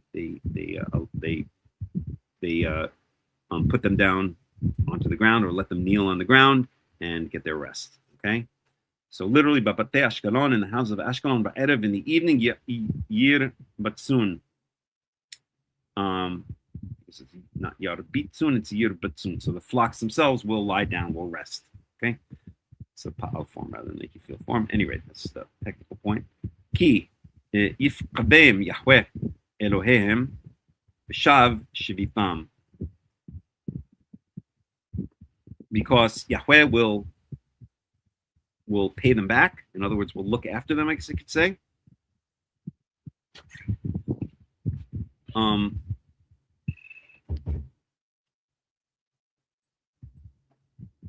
Or I should say, Ki yafkidim Yahweh Elohehem, because Yahweh, their God, will look after them, v'shav shivitam, and will return them to their from their exile. Okay, or literally v'shav shivitam, and he will return them in their returning. Shivitam is their returning. So we can get a little bit of a better translation here. We'll look at Robert Alter. So this is verse 7. Okay. And it shall become a region for the remnant of the house of Judah.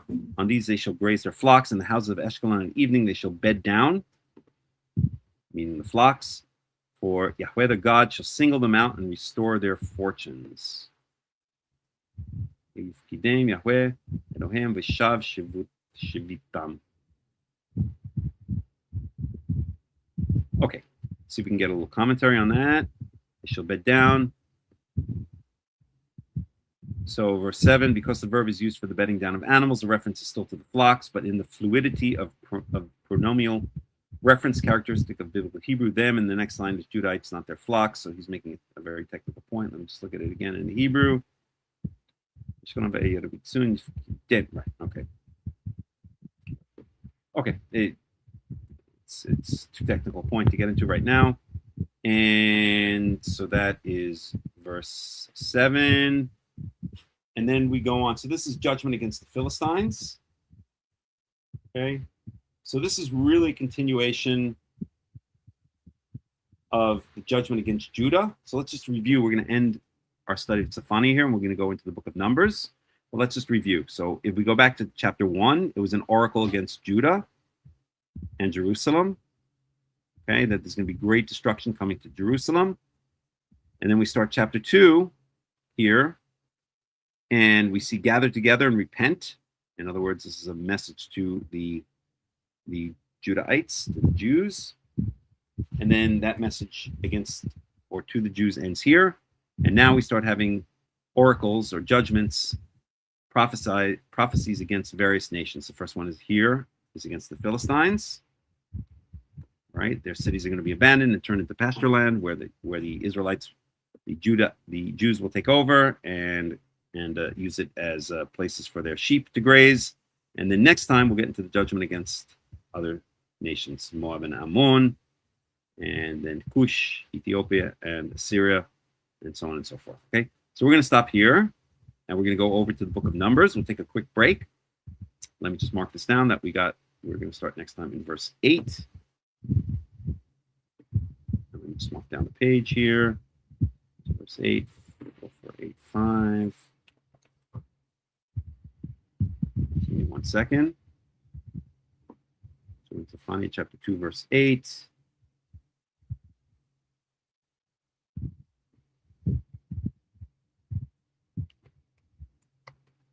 Verse 8, 4485. Okay. And now we'll take a break for about 5 minutes. Before we do, any questions or any comments? That is correct. Cyprus derives from copper. It was a place where copper was mined. and especially during the Bronze Age. That is 100% correct. So, bronze is 90% copper and 10% tin, and Cyprus was one of the main sources in the Mediterranean region for the copper that was needed to make bronze for the Bronze Age, which was then replaced by the Iron Age. Okay, any other questions or any other comments before we take a quick break and then go into the Book of Numbers?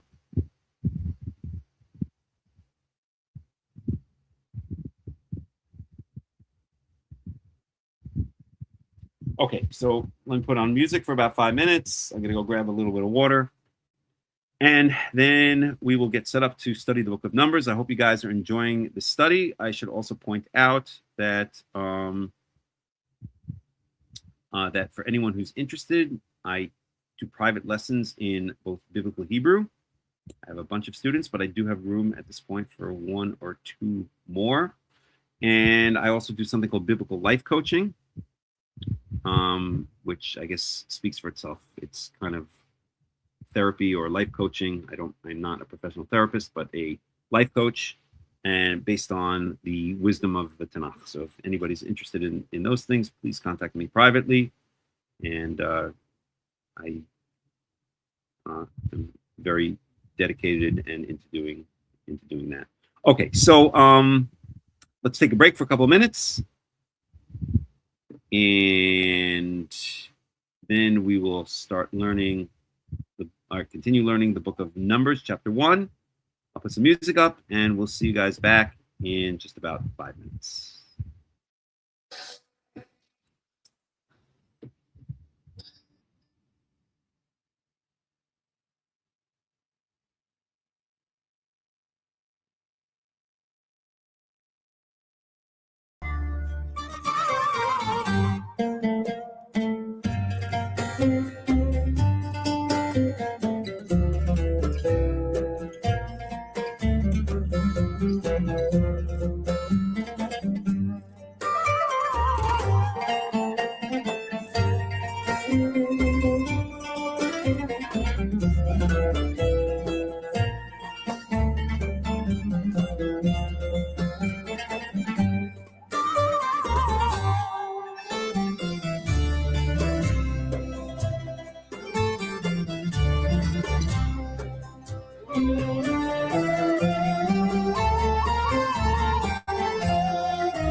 Okay, welcome back. And let's get going on the Book of Numbers. Once again, you are participating right now in the World Alliance of Qara'im weekly Torah study. If you're not part of our announcements group, then please find the link in the description. That's where we announce all of our Torah studies, any other online or in-person get-togethers that we're having, and any other announcements that are relevant to the community. Also in the description, you'll find links to our Facebook page, Facebook group, my personal Facebook page, Instagram, TikTok, so on and so forth, all of our social media stuff. So all of that information is in the links. And so let's dig into the Book of Numbers. We were in chapter 1, verse 17. Let me share the screen.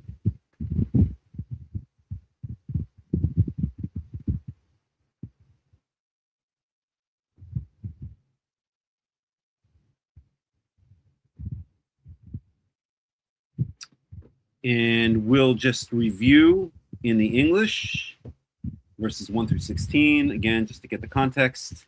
So Yahweh spoke to Moses in the tent of meeting in the desert of Sinai on the first day of the second month of the second year after the Israelites had come out of Egypt. So once again, when did the Israelites arrive at Mount Sinai?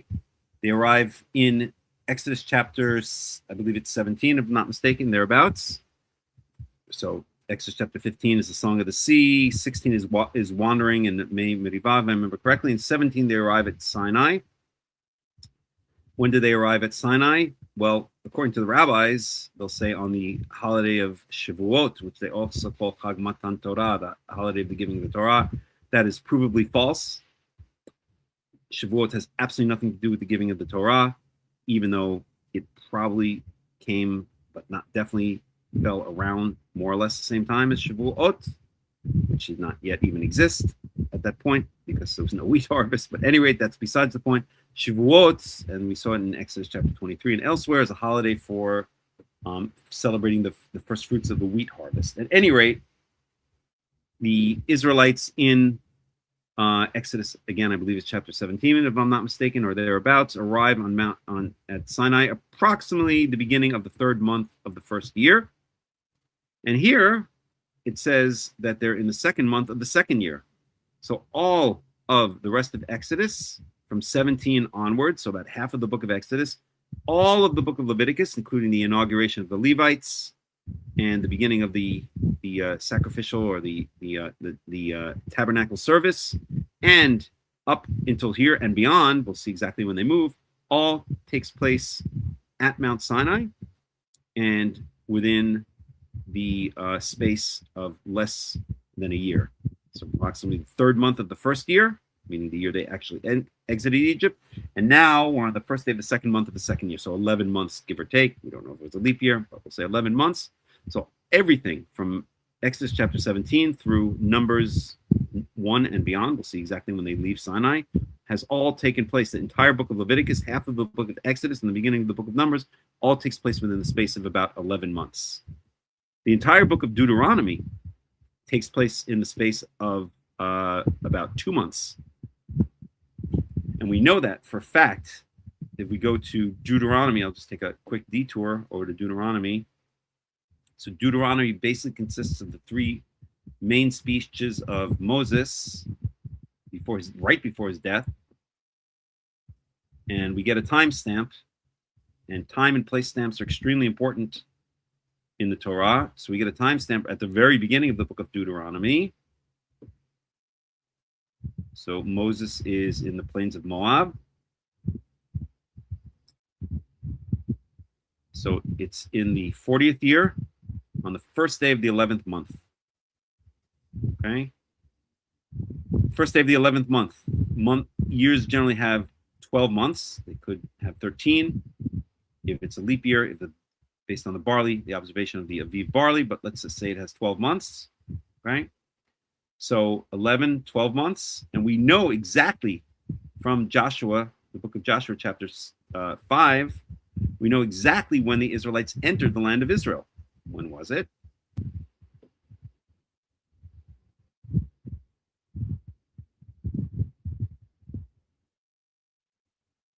That's right, Joshua, chapter 4. Just find it. This is Joshua chapter 3. Okay. Crossing the Jordan. So they went to the Jordan for 3 days, blah, blah, blah. Hold on a second. Where is it?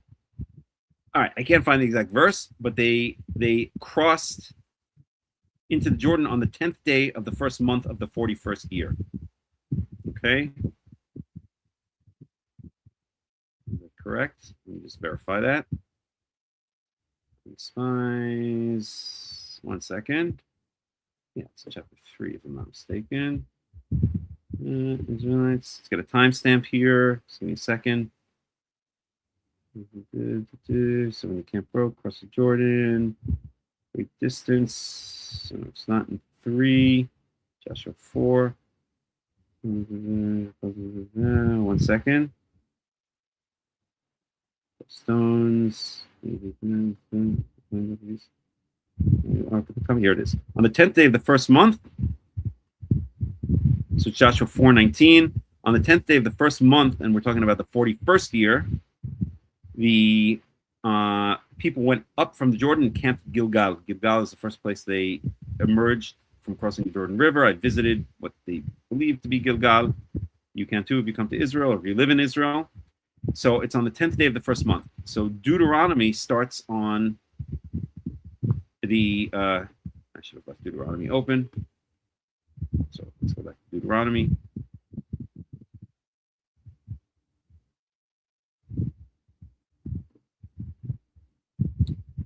So the book of Deuteronomy, the entire book starts, and it's basically 3 speeches by Moses. It starts on the first day of the 11th month of the 40th year. And the Israelites enter the land on the first day, on the 10th day of the first month of the 41st year. And there are 12 months in a year, in a regular year. So that means we're talking about 2 months and 10 days later. So Moses here in the book of Deuteronomy is speaking starting on the first day of the 11th month. Within 2 months and 10 days, Moses will be dead. The entire book of Deuteronomy will have been spoken to the children of Israel.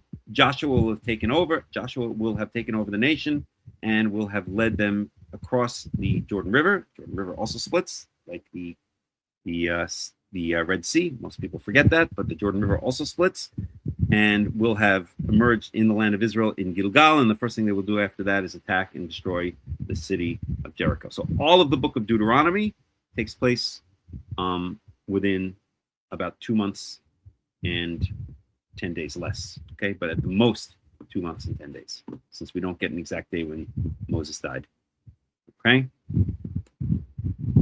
So it's kind of interesting because the book of Genesis stretches from the beginning of the universe. Actually, I claim not the beginning of the universe, the primordial era of the earth. So let's say, how old is the earth? 5 billion years ago? We won't get into young earth creationism or not. I'm just going to go with the scientific one for now. So let's say 5 billion years ago or 4 billion years ago, and ends with Joseph and Jacob and Joseph and the family in Egypt in, they say, in the 18th dynasty, perhaps. So approximately, when is it? Let me just figure it out in my head again. So I think around 1500 BCE. So Genesis spans 4 billion years. Okay. The book of Exodus, from the beginning of the book of Exodus until they arrive at Sinai. So Moses is, we don't know the exact date that the burning bush occurs. But, or even actually Exodus starts a bit before that, when Moses is born. So we know that Moses is 80 years old when he comes back to free Israel from Egypt. So the entire book of Exodus, and then we know that Israel is freed, and then within a couple of months they're at Mount Sinai. So all of the book of Exodus from chapter 1, so chapter 1 through chapter 3 spans 80 years, and then chapter 4, when Moses arrives in Egypt to free the Israelites, until chapter 17, when they arrive at Mount Sinai, spans a couple of months, just a number of months. And then Exodus chapter 17 through Numbers, we'll get to it, I believe it's Numbers 9, if I remember correctly, when the Israelites explicitly leave Mount Sinai, spans 11 months. So it's kind of crazy when you think about it. So Genesis spans 4 billion years. The first 3 chapters of Exodus span 80 years. Chapters 3 through 17 span a couple of months. Let's give it 5 months or something like that. And the rest of Exodus through all of Leviticus through Numbers up to chapter, I believe it's 9, span 11 months. And then the rest of Numbers spans the rest of the 40 years in the desert until they get right outside the land of Israel. And then Deuteronomy spans 2.5 months. People don't realize that the timeline. They think everything is spread out, but it's not the case. I should even write it down. But when you think about the timelines that are occurring in the Torah, it's very interesting, right? It's very revealing. It's not a steady time flow at all. Far from it. Okay. So we are in Numbers. Let me close out Deuteronomy.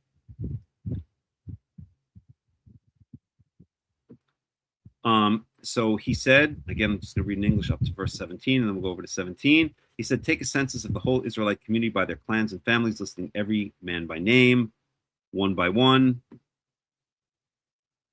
Right? So Yahweh commands Moses to take a census. You and Aaron are to count to their divisions all the men of Israel in Israel who are 20 years old or more and able to serve in the army. 1 man from each tribe, each of them, the head of his family, is to help you. These are the names of men who are to assist you. And then we go through all of the names. I'm not going to go through each one. These were the men appointed from the community, the leaders of their ancestral tribes. They were the heads of the clans of Israel. So each tribe, okay, and how many tribes do we have? Well, there are 12 that are listed. Are these the 12 sons of Jacob? No, because Levi is not included here. So why are there 12?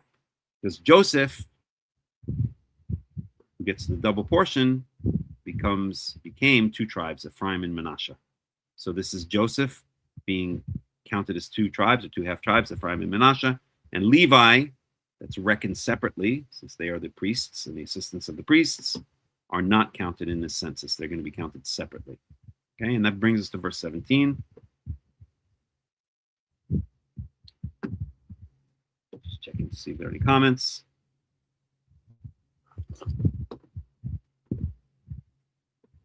All right, so verse 17. ויקח משה ואהרון את האנשים האלה אשר נקבו בשמות. So Moses and Aaron took these men that had been pointed out, that had been whom had been pointed out by name, specified by name, meaning those assistants from each tribe. ואת כל העדה חיכילו באחד לחודש השני. And they brought together the entire, they usually translate Edah as a congregation, but it really comes from the underlying root.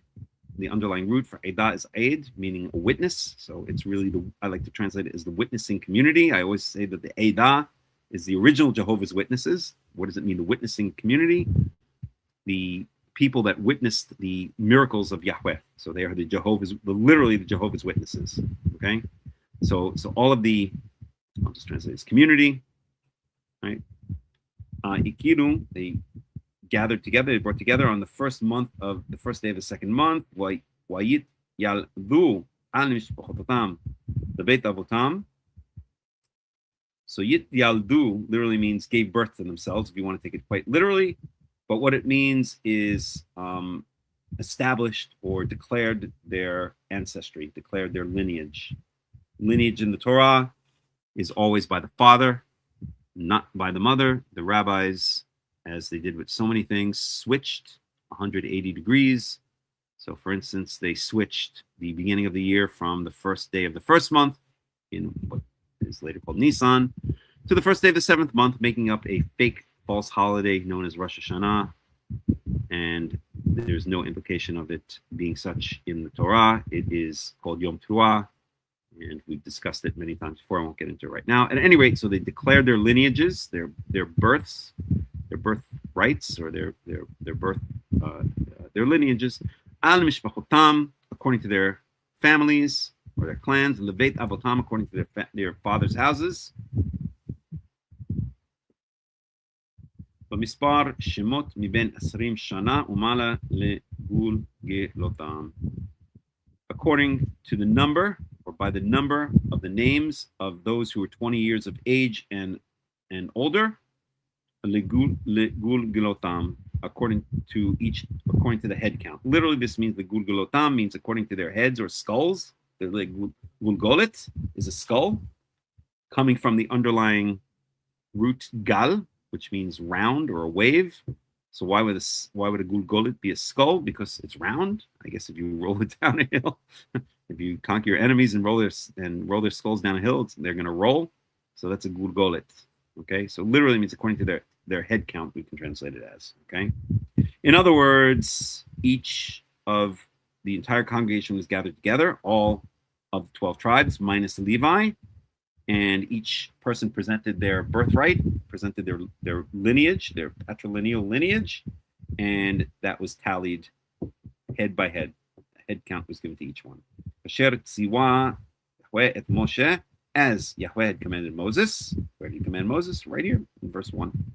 Okay, proof that when the Torah references a previous commandment, it's not far away usually. Here it's verse 1. For those of you who remember the talk last week on Kasher Tziviticha, in Deuteronomy chapter 12, verse 21, which the rabbis falsely claim has to do as proof for an oral law, referring to some kind of laws of shechita, of animal slaughter that's external to the written Torah.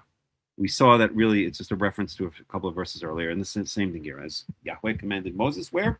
Just 19 verses earlier. And he tallied them, reckoned their numbers in the Sinai desert, or in the wilderness of Sinai. Okay? So that's the setup, and now we're going to get a whole bunch of numbers. This book ain't called numbers for no reason, for naught, right? Now we're going to get numbers.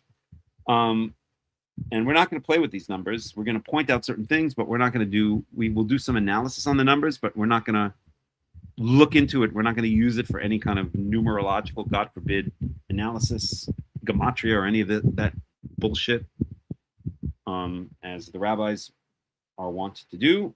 We will point out some interesting things, such as who is the largest number of which tribe has the largest number. We'll point out the fact that the numbers seem to be rounded off, although that's debatable. And we'll point out some other interesting things, but we're not going to use them as a gateway to magic and mysticism and numerology and all this other kind of stuff that's completely forbidden, like praying at the grave of the Rambam. I know a couple of people mentioned the video that I did about the Orthodox Jews who prayed at the grave of the Rambam.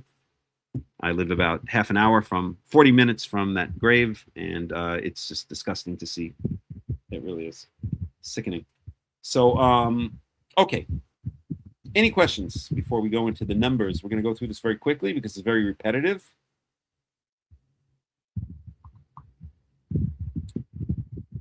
Yeah, we're not going to get into that right now. I refer you to the work of Dr. Gerald Schroeder, who is a rabbinical Jew, but I think makes some excellent points as to whether young earth creationism, whether the 7 days should be taken literally or not. And I'll just leave it at that. Okay, so verse 20.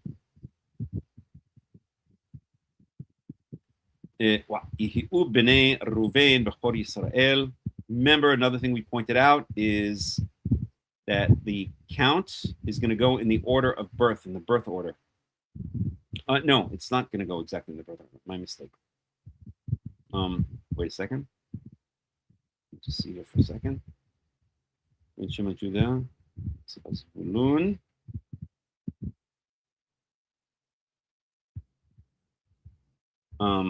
So Levi's not there. Judah. So Levi is omitted, but this is the birth order. Reuven is indeed the firstborn. Shimon. Then there's Levi, who's omitted, of course. We said Judah. Yisachar and Zvulun. Those are the 6 sons of Leah. And then it doesn't go directly to the concubines. Then we go over to Joseph, Ephraim, and Manasseh. Okay, so Joseph's sons are doubled, as we saw in Genesis chapter 49, I believe it is, at the end of Genesis. Ephraim and Manasseh shall be to me as Reuven and Shimon. In other words, Ephraim and Manasseh are promoted up to the level of full tribe. Sometimes they're called half tribe, but basically promoted up to the level of the sons of Jacob, not the grandsons of Jacob. That's a sign of Joseph getting the double portion. I've spoken about this many times before. Won't get into it right now. And Benjamin. So these are all the sons of the sons of Rachel, grandsons of Rachel. Okay. Then we get into the 4 sons of the concubines: Dan, Asher, Gad, and Naphtali. So it doesn't go in chronological order, because after the 6 sons of Leah, then we have the 2 sons of Rachel's concubine. Rachel gets jealous, and then we have the 2 sons of Leah, who strikes back, and then finally we have the 2 sons of Rachel at the end, Joseph and Benjamin, and then of course Rachel dies during while giving birth to Benjamin. So at any rate, we have the 6 sons of Leah, the 2 grandsons and 1 son of Rachel, and then the 2 sons of the 4 sons of the concubines. Okay, so that's the order. So it's really rank order rather than strictly chronological order. As I always like to say, everyone in ancient Israel knew their name, rank, and serial number, and we see that very clearly here. Their Mityaldim. They are identifying their lineage based on their clan, their father's house, their tribe. Okay? Everyone knew exactly where they stood in ancient Israel. And if they didn't, it was a problem, as, for instance, spoken about in the book of Ezra, when certain Kohanim could not identify their lineage. Jesus Christ is Lord. Well, I mean, you are entitled to believe what you want. Joss Keaton 6148, but if he's Lord, he ain't doing a very good job, is he now? Sorry to break it to you.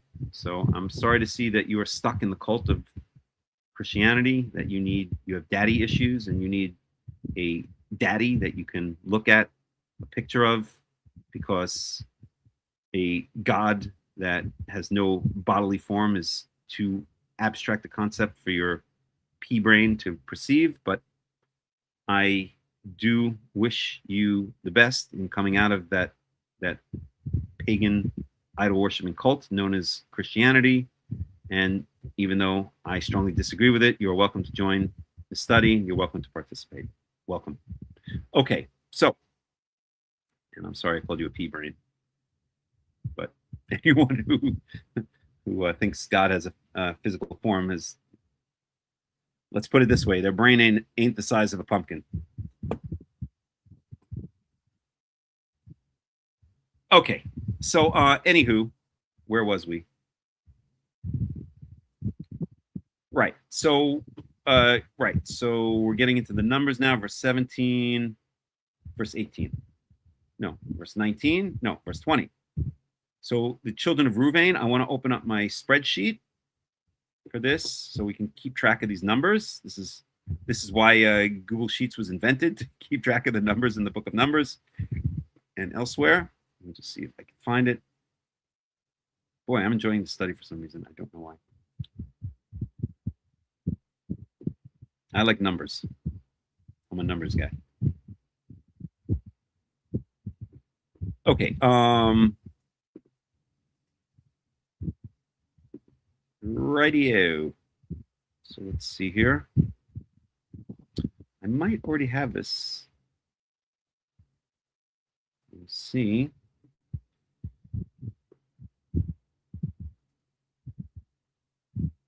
Maybe not. Impurity censuses. Oh, okay. Here we go. Okay, so we'll just confirm. So here's our count. Now, it is a bit suspicious. So if you'll notice, look at the numbers we're going to see now, right? Everything ends on a round number. 46,500, 59,300, 650, 600, 400. Isn't that a bit suspicious? Is it possible that every single one of these tribes has, just ends on a round number? It's clearly not possible. Although the text seems to imply that it's an exact count. So we'll have to discuss that and tackle it. But let's go ahead and let's confirm these numbers as we go through. So it's very repetitive. I don't think there's any reason to actually read through in the Hebrew. Again, it does say legulgolatam, right? It's a very strict head count that implies. So I'm not going to read word for word here. There's no reason to. I'm just going to grab the number. I'll read the first one.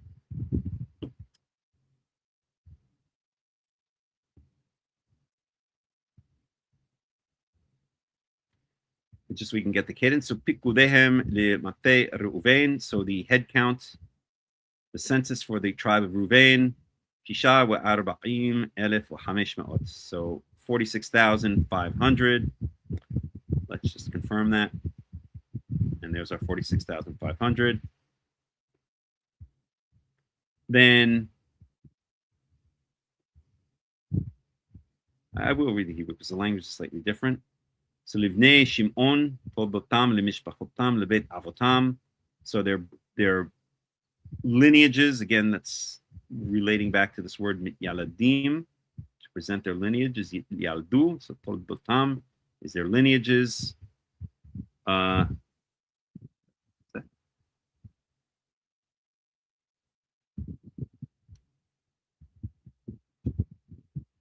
that a dead bug? Hold on a second. I can get the dead bug off my notebook.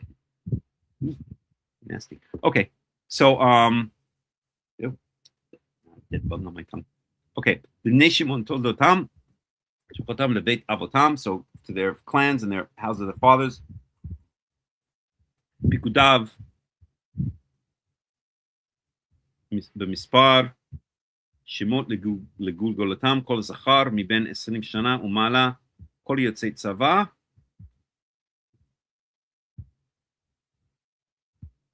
So we have a whole, and I'm not sure why. So for Shimon, we get a whole kind of like, wait a second, let me just see here. Oh, it is. It's repetition. Yeah. Okay. I'm sorry. I didn't realize that was specific to Ruvain. בני ראובן בכל ישראל תולדתם למשפחתם, לבני שמעון תולדתם למשפחתם, לבית אבותם, למספר שמות לגולגולתם פקודה במספר. I'm just seeing something here. מספר שמות לגולגולתם, כל זכר מבין 20 שנה ומעלה, כל יוצאי צבא. Yeah, so there's repetition of this phrase, but it's interesting because there's a slight difference here. I won't get too technical, but the Beit Avotam, Todotam, Shkotam, the Beit Avotam, Mispar Shemot. So here it omits the word Pikudao. I don't know why. Slightly different language, it was almost the same. Pikudehem, here it's Pikudao. I don't know. I don't have an answer for that one. Just want to see again. Just one thing here, just myself. So Bnei Shimon, Tovatam, the Mishpatam, the Veit Avotam.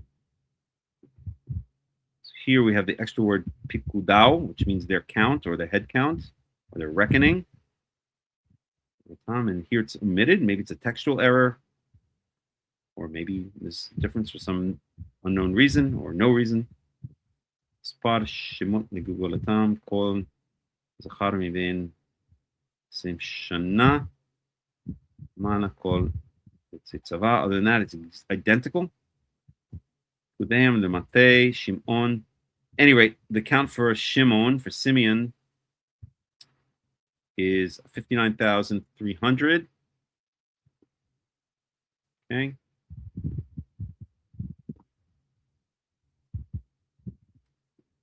And the Negad, Todatam, Nishmachotam, the Veit Avotam, Mispar Shemot. Yeah, the language is slightly different in each one. This one, maybe, I don't know. I don't have an answer at this point. Maybe the Torah just likes a little bit of variety, so it doesn't get boring. Let me just do this again. The Negad, Todatam, Nishmachotam. The Veit Avotam. See, the rabbis would read into that, but we're not reading into that. It's just, the Torah often does things like that. So the Mispar Shemot. So it doesn't say Ligulgulotam. Namate Dan, Hamisha. I'm sorry, Namate Gad. Shimon. Now it goes to God. So it's a slightly different order. I'm just noticing certain things here. So God, so in the original list, so God is listed towards the end, right? So just to sum up, children of Jacob and their, just get the list of all the children of Jacob. Okay. So,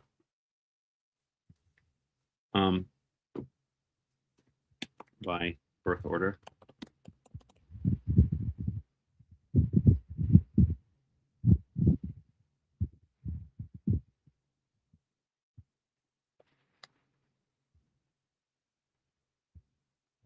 Okay, so here's the chronological birth order, right? So we've got, okay. So, right. Okay, so we've got the first four children born to Leah. Okay. Then Rachel's maidservant, Bilhah, gives birth to Dan and Naphtali because Rachel gets jealous. So she says to Jacob, take my maidservant. And then Leah is not giving birth, so she gets jealous. And so then Leah says, take my maidservant, Zilpah, and Gad and Asher. So these four children, Dan, Naphtali, Gad, and Asher, are the children of the concubines, of the maidservants. Then Leah gives birth again to two more, Hans Vulun. We're not going to get Dina into it right now. And then finally, Rachel gives birth to Joseph and Benjamin. So that's the order. Okay? So here, the order we said is a little bit different. We have the six. So up at top, when we have the people from each tribe that are assisting, we've got Reuven, Shimon, there's no Levi, and Judah. And then we skip ahead of the four children of the concubine, and go to the rest of Leah's children, Yisachar and Zvulun, completing the five of the six children of Leah. Then we go to the sons of Joseph, grandson. Then we go back to the four sons of the concubines, Dan and Asher. Right, so it's Gad and Asher. So Dan and Asher, and then Gad and Naphtali.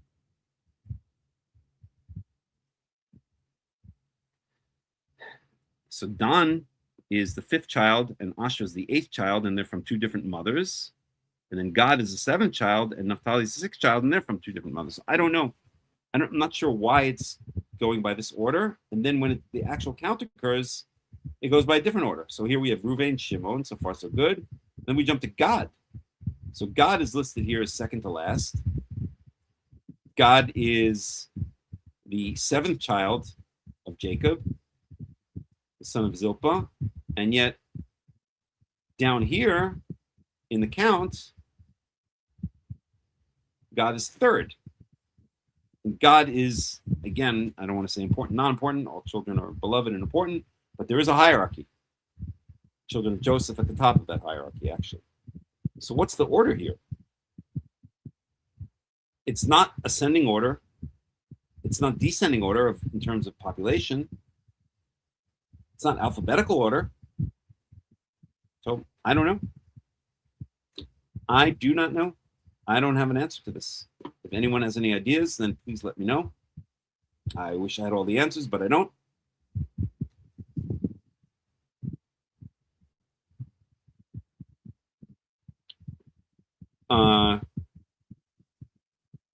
But then we go to God.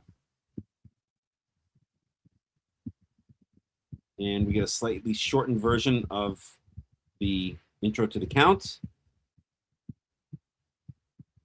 And then we get the actual count. 45,650. So 45,650. Let's add a couple of columns here. Okay. We'll add mother. And we'll add birth order.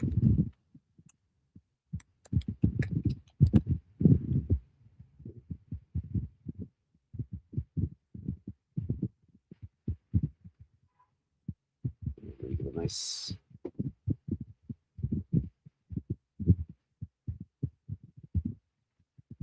Okay, so mother of Reuven is Leah. Shimon, Leah, Zvulun, Leah. And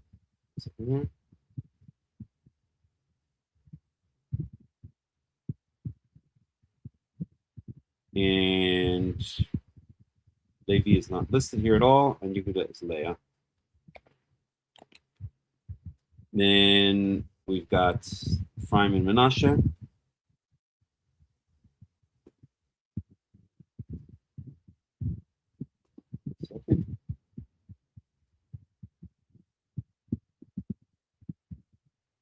Okay, so Ephraim and Manasseh. I mean, it's really Osnat. but we'll just say Rachel. It's not Rachel. I'm just going to put Rachel in parentheses. Rachel. And then this is Rachel without parentheses.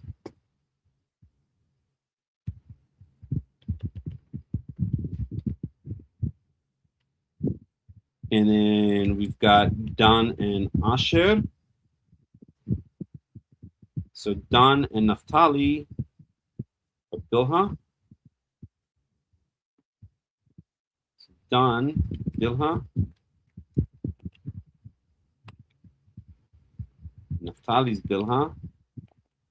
And then Gad and Asher are Zilpah.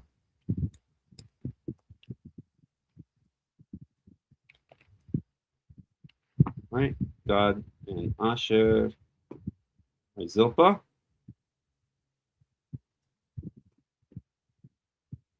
So, and the birth order is 1, 2, Yehuda is 3.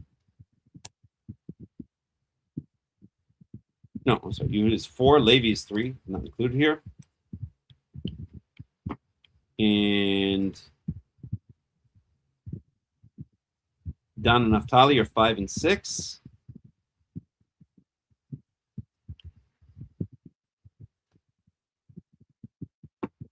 Then Gad and Asher are 7 and 8.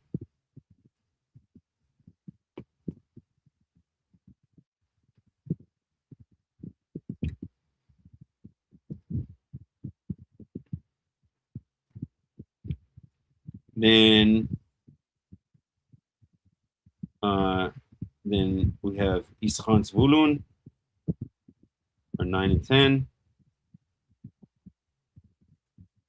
So 9, 10. Then we have Joseph. So this is really 11. And then Benjamin is 12. So it's a really weird setup, right? 1, 2, 7, 4, 9, 10, 11, 12, 5, 8, 6. I can't figure it out for the life of me, to be 100% honest. I'm not sure why the Torah is doing this order. If you want a bullshit answer, go to the rabbis. I'm sure they will provide some nonsense answer, which they will present as truth. But I can't do that. I don't have an answer. I'll have to research it.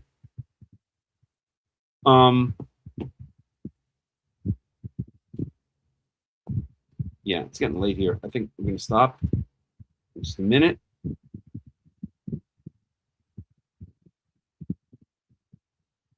Maybe, Buckhaven, you might be right. That's definitely a possibility. Good call.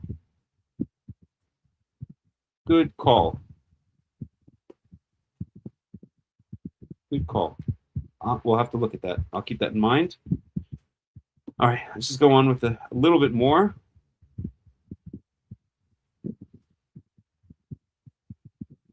So then we have God. And notice there's really no Oh, okay, that's God. No, there is. So God is, we said, 45,650. Then we have Yehuda. שמות מבין 20 שנה ומעלה, כל יוצאי צבא, בקדן המטה יהודה, 74,000, so 74,600. So that is the largest. So let's highlight that as the largest.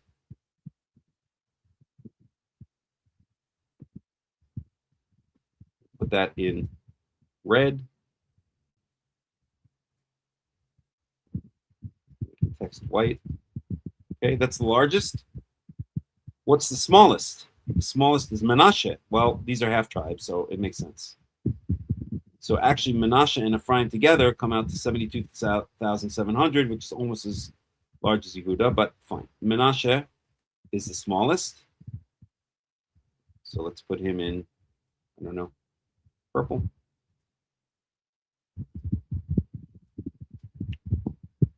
Okay. But so Yehuda has a lot. 74,600. Then we go to Issachar. לבני יששכר תולדותם למשפחתם לבית אבותם במספר שמות מבין 20 שנה ומעלה כל יוצאי צבא. And we get this repetitive phrase, right? Because it's kind of like an official document, just as an official document would have repetitive phraseology, right? So this is really the impression, I think, that the Torah here is trying to give, that these phrases, the same introductory phrase, right? From the sense of God, all the men 20 years old or more who were able to serve in the army were listed by name according to the records of their clans and families. The number for the tribe of God is, as we said, I'm sorry, Issachar. No mistake. So, 54,400. Okay. Let's add one more column, population rank. Okay. Rank by population. So population rank. All right. So I could probably get Excel to do this. I'll just manually do it. So this is 1. This is 2.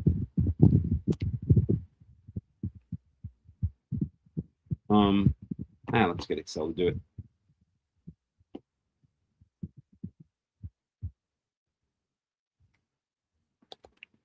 Sheets, rank, numbers by order.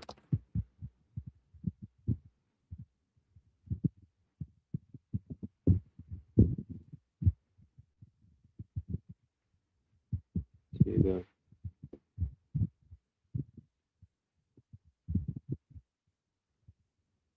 Example. One standing click on something.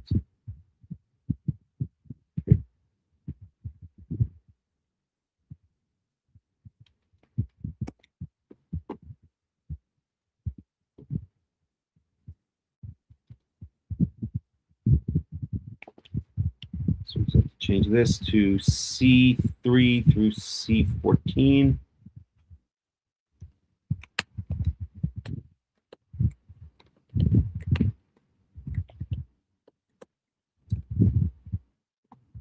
Oops, doesn't like it.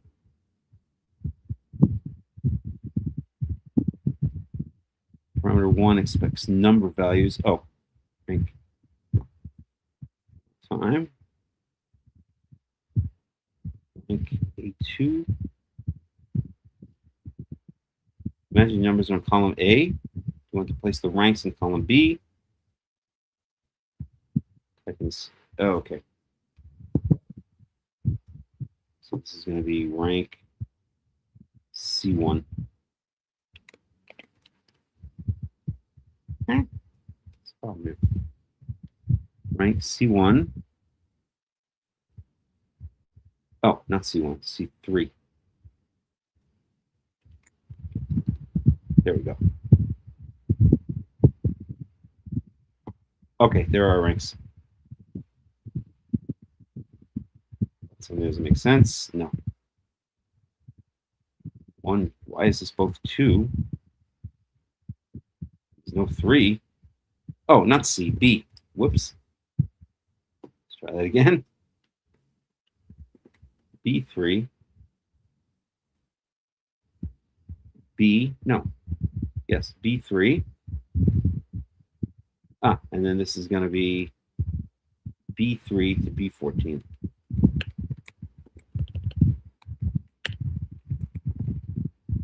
Okay, let's try this again. Good. And there we go. And yeah, that works. So there's a rank, population rank. Put this in the center.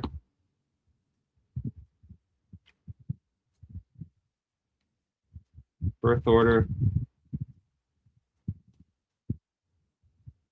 Cool. So there's our population rank.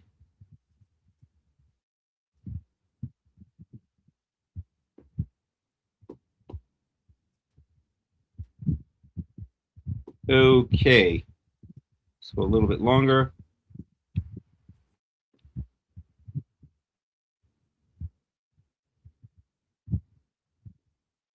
So then we have next, so we did Issachar, now we have Zvulun.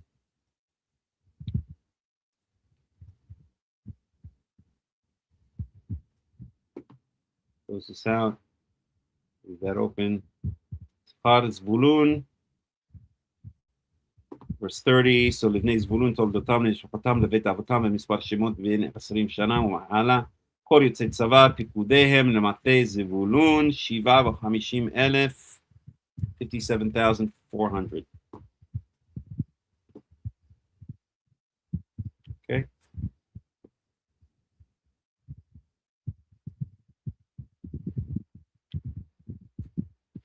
Yosef, so here it says the children of Joseph, Libnei Ephraim, children of Ephraim. So remember, Joseph gets a double portion. He's split into two tribes, Ephraim and Manasseh. And you have the whole hand crossing thing in the end of the book of Genesis. Ephraim is the second born physically, but is given the status of firstborn. תולדותם למשפחותם לבית אבותם במספר שמות מבין 20 שנה ומעלה כל יוצאי צבא, פיקודיהם למטה אפרים 40,500, 45,500. It's Ephraim. I'm sorry, 45,500. Ephraim 40,500, 40,500. Menashe. בני מנשה תולדותם משפחתם לבית אבותם במספר שמות מבין 20 שנה ומעלה כל יוצאי צבא פיקודיהם למטה מנשה 32,000, 32,200. Benjamin, לבני בנימין, we're in verse 36, בנימין תולדותם משפחתם לבית אבותם במספר שמות מבין 20 שנה מעלה כל יוצאי צבא, פיקודיהם למטה בנימין, 35,000, 35,400, 35,400. That's correct. דן, לבני דן, תולדותם למשפחותם, etc. דן 62,700, 62,700. אשר,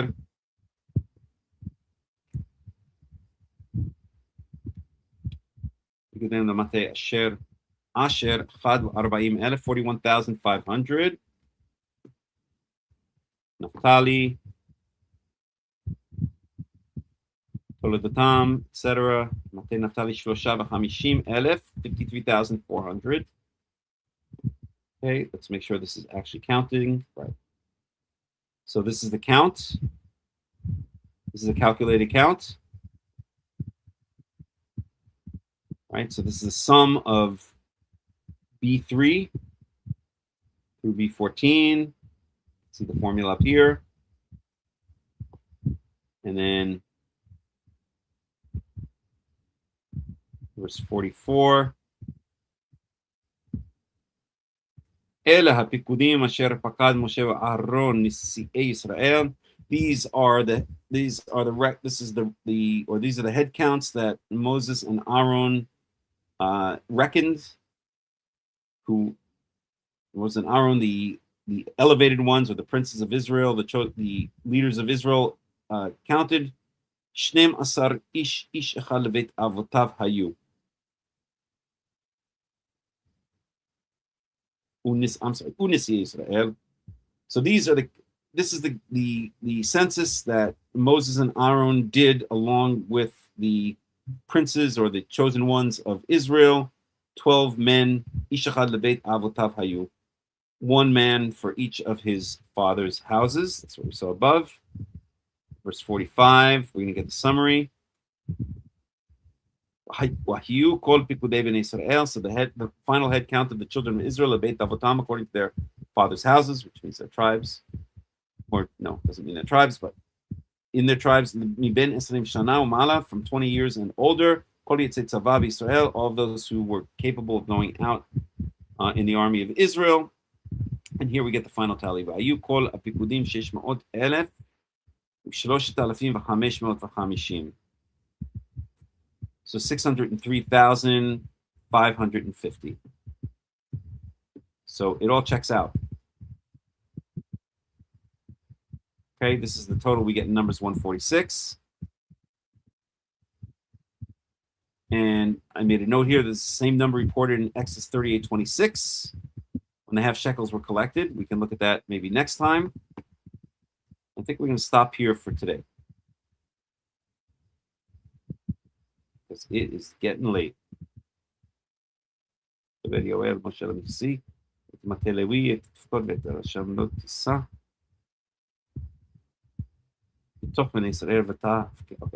going to stop there. See if there's any commentary.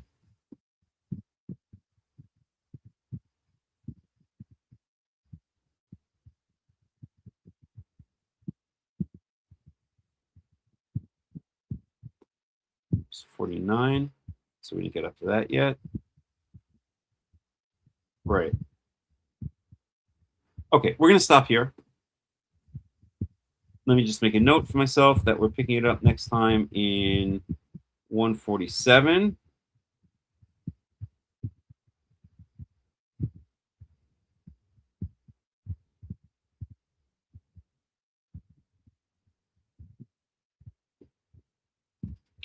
Just 1 second. So we're going to start next time in chapter 1, verse 47.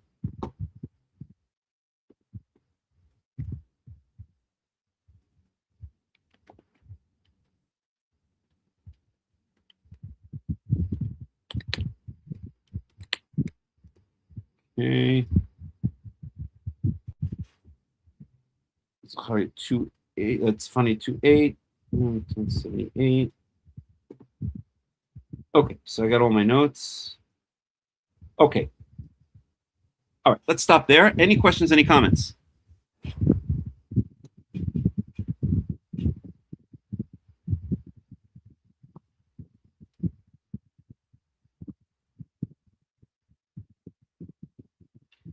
Any questions, any comments?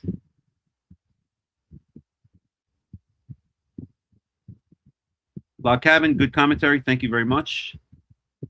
We will get to all of these points eventually. Please remind me of them if I don't mention them when we get to the relevant chapters.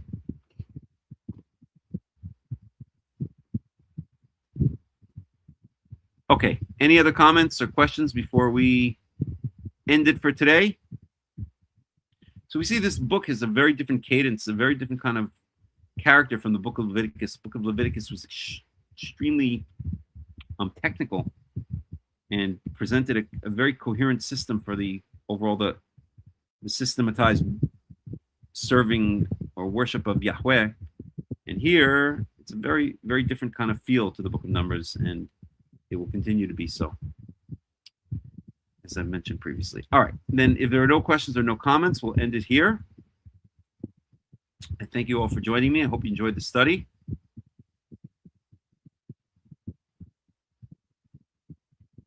And we will continue it next week. Again, I won't repeat all the stuff, but check the descriptions for ways to join the various groups, various social media, becoming an official member of the World Alliance of Qara'im, and donations if it's in your heart to do so. Okay? So let's end for today. Hope you enjoyed the study. This has been Hakham Melech Rahmiel ben Yaakov of the World Alliance of Qara'im, wishing you all a Shabbat Shalom and Shavua Tov wherever you are. And we will go out, as always, with a little bit of music. So thank you for joining us. Shabbat Shalom and Shavua Tov.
着一个渴望。我们的眼睛朝向东方，远远地眺望夕阳山。我们不会失去2000年的希望，在自己国土做个自由民族，住在西安和耶路撒冷，在自己国土做个自由民族，住在西安和耶路撒冷。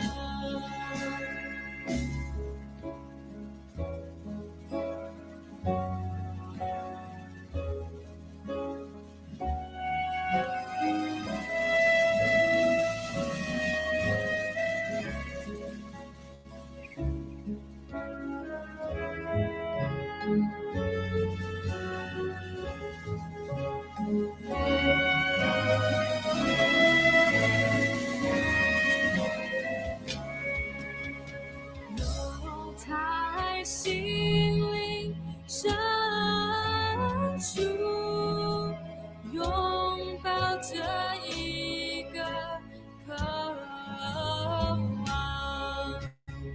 我们的眼睛朝向东方，远远地眺望夕阳山。我们不会失去2000年的希望，在自己国土做个自由民族，住在西安和耶路撒冷，在自己国土做个自由民族，住在西安和耶路撒冷。我们不会失去2000年的希望，在自己国土做个自由民族，住在西安和耶路撒冷，在自己国土做个自由民族，住在西